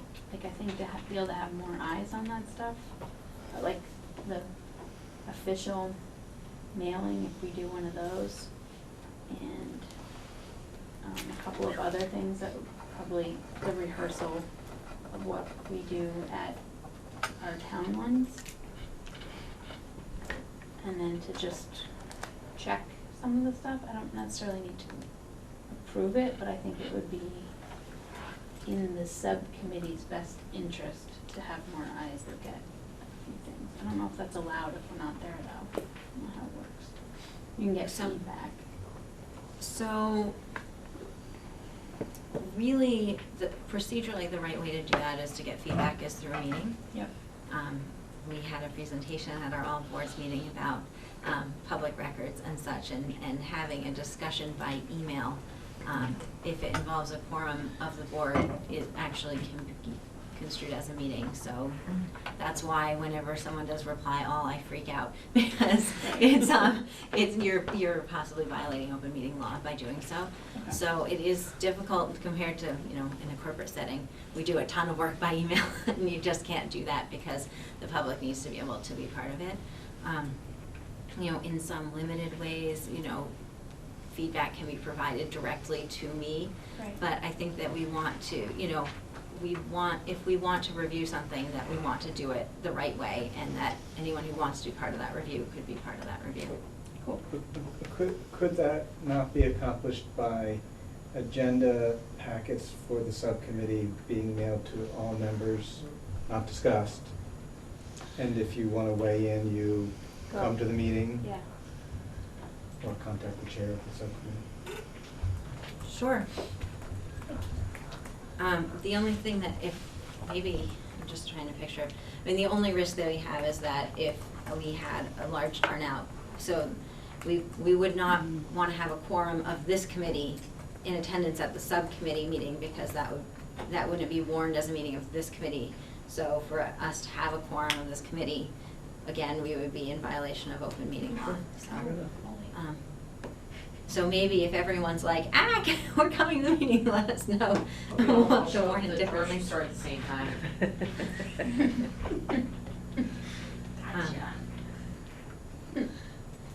But I like that idea of sharing the agenda packet. I think that makes more sense. And certainly, you know, we do have practices where folks do submit comments by email, and those comments are then discussed in the meeting. So, you know, without physically being present, you know, so-and-so has sent these comments and so-and-so sent those comments.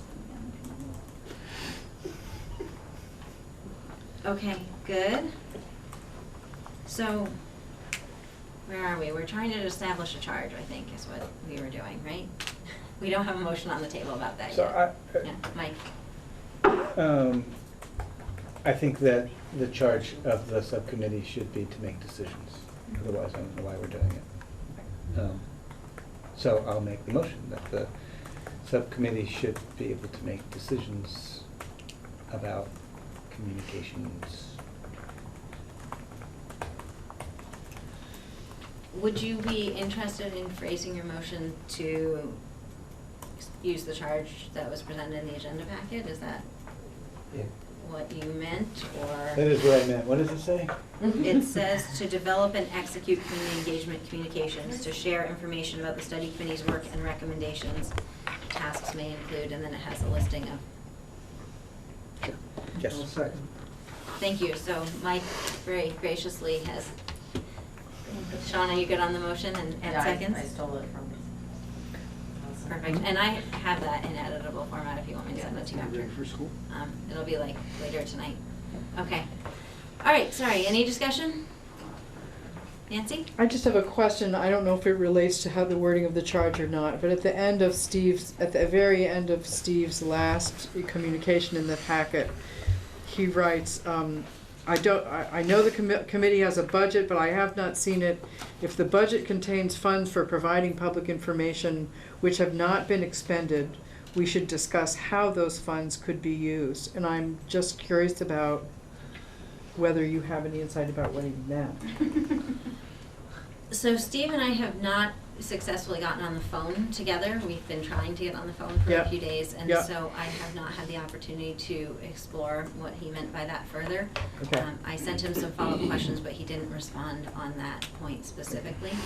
The committee, I don't have an exact number from Howard, but the committee was given a budget, right? So that was the budget that the $5,000 that was allocated by the executive committee. I'm not certain exactly what has been deducted out of that, so we did do that initial mailing about the survey. That was done before that money was set aside, so I think it didn't come out of that. We had some food at the forum, I don't know if that came, so there may be some things that came out, but clearly a significant portion of that 5,000 is still available. I don't know at this point that we have any plans. I mean, I expect that it sounds like people are talking about wanting to do a mailing, so mailings do cost money. I certainly don't think that our goal is to try to spend all the money, you know, every last, you know, bit or anything, but there is some money available, so. But it sounds like he has some things he wants to share with you about how those funds can be spent and how they can't. Right. Okay. That's how I would read that comment, yes.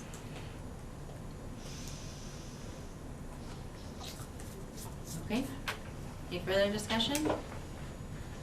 So we have a motion on the table to assign, I don't, Shauna, I'm not sure exactly how we end up writing the motion, but basically to accept the charge as presented in the agenda packet. Yep.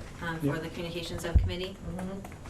So all those in favor, please raise your hand.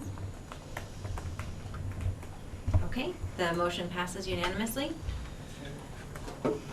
Great. So then we will go forward with that charge. We need to figure out who's on this That's right. subcommittee. Detail. Wait, hold on. We just gave them all this power and we had nobody just do it. Damn, So- committee hasn't done a thing. Where the hell are they? Yeah, exactly. Hey. So I believe that the working group members were Steve, Ed, Mike, Allison, and myself. So since this is a new entity, I would love to ask for I said Ed. I said your name, didn't I? Yeah. I said Ed. No. It might have blended in with the other names I was saying. Thank you, I never want to forget anyone, so. So I'd love to ask if anyone is interested in volunteering for the communications subcommittee. Hopefully I didn't scare you off by saying you're gonna need to do some work. All right, good. Ed's raising his hand already, so I guess that wasn't too bad. Allison, you're volunteering as well. John? Steve? I have some free time all of a sudden. Familiar with that dynamic. And I'm also happy to continue to volunteer, although I would be super thrilled if someone else wanted to drive the scheduling and stuff. But we can talk about that at our first meeting, so. Okay, so I've got Allison, Dawn, Ed, Steve, Jen. Can we set our first meeting before we leave tonight? Be great. That's a brilliant idea. Let's meet up after this. Can we do that? Can we do that? Can we all, I think we can Yeah. all talk to This each is other a- about scheduling a meeting. Yeah, Yes, you sure. can, you can, Okay. you can talk about scheduling a meeting. 'Cause We you just can can't do talk that about in any an business. email, as long as it's only about scheduling a meeting. Okay. You can do that in an email. Okay, Oh, and that's, so then we will otherwise kind of tentatively plan to have 2 more meetings in this committee this fall, maybe 3, but let's shoot for 2. So I'll try to get those scheduled sooner rather than later. It's always better to have more notice on those. Luckily, if you haven't heard, our school boards are going to be meeting in carousel style, so there's only one night a month to avoid, and Patrick will try not to add too many other nights a month you have to come to meetings. That's our whole goal, to reduce that and when we keep adding meetings, so. Steve? So I would also like to, if there are other members of the committee that were not present tonight who would like to be on the communications committee, that we could allow them to join as well. I don't see a problem with that. Is there? Well, the only problem is if we get a quorum, what ends up being a quorum of this board, so we have to stay below the quorum. Which is 8. Which is 8, right? So we have 5 now. So I would be happy to reach out to the folks who are not here. I think, so I will reach out to them. I think that it's always the balance of, that Yep. the more people, the harder the Yep. meeting is to schedule. So that is definitely something to consider, but I agree they weren't here, so if they wanted to sign up for that, or maybe they just want to sign up like Sarah did to do some of the legwork, which is looks great. awesome. I thought you signed up for all of the language. She said she was gonna do my homework for me. Who doesn't want to do your homework? Yeah. Which means putting together the entire flyer. Happy to read. Okay, anything else on the communications subcommittee? Okay, let me just make a note here. Great, so that brings us to other business. Andy? The approved version of the report that's going to the ACOE, will that be posted on a website or something somewhere? Yes, so we'll need to make the revisions as discussed tonight. I imagine that might take a couple of days, especially we gotta work out the questions of the tax rate stuff. That's probably the longest item. Or maybe not, maybe it'll be a snap, but it might take us a couple of days. My expectation is that it will be finalized before the weekend. And so, yes, we will post it on our Act 46 committee page, so it will replace the draft that's there now. What's that, what's the website? Is it off of the? It's ANSU? off of Okay. ANESU, so if you go to anesu.org, there's a link right on in fact, there's a link to our website, and then there's also a link to the current version of the report, right on that front page. So hold on, that was your question, yeah. Nancy? So we will have a new date on it, Yes. yes? Yep. And would you be willing to email us when it goes up? Yes, I imagine that we might have a press release or something that would go to this committee and to the board members Great. when that happens, so. Any other business? Can I just say one more time, you guys, really good work, a lot of work. It's, You know, it's kind of hard to say this out loud, but I missed you guys. Like, we haven't seen each other in a month, and it's kind of weird. Except some of you, we saw each other at the all boards meeting, but like, we spent a lot of nights together, a lot of conversations, a lot of hard work. So, thank you everyone so much for Yeah, that. absolutely. All right, I move to adjourn. thanks, Steve. Is there a second? Seconded by Mike. All those in favor of adjourning, please raise your hands. We're barely Right? late. It's Great, that 9:02. passes unanimously.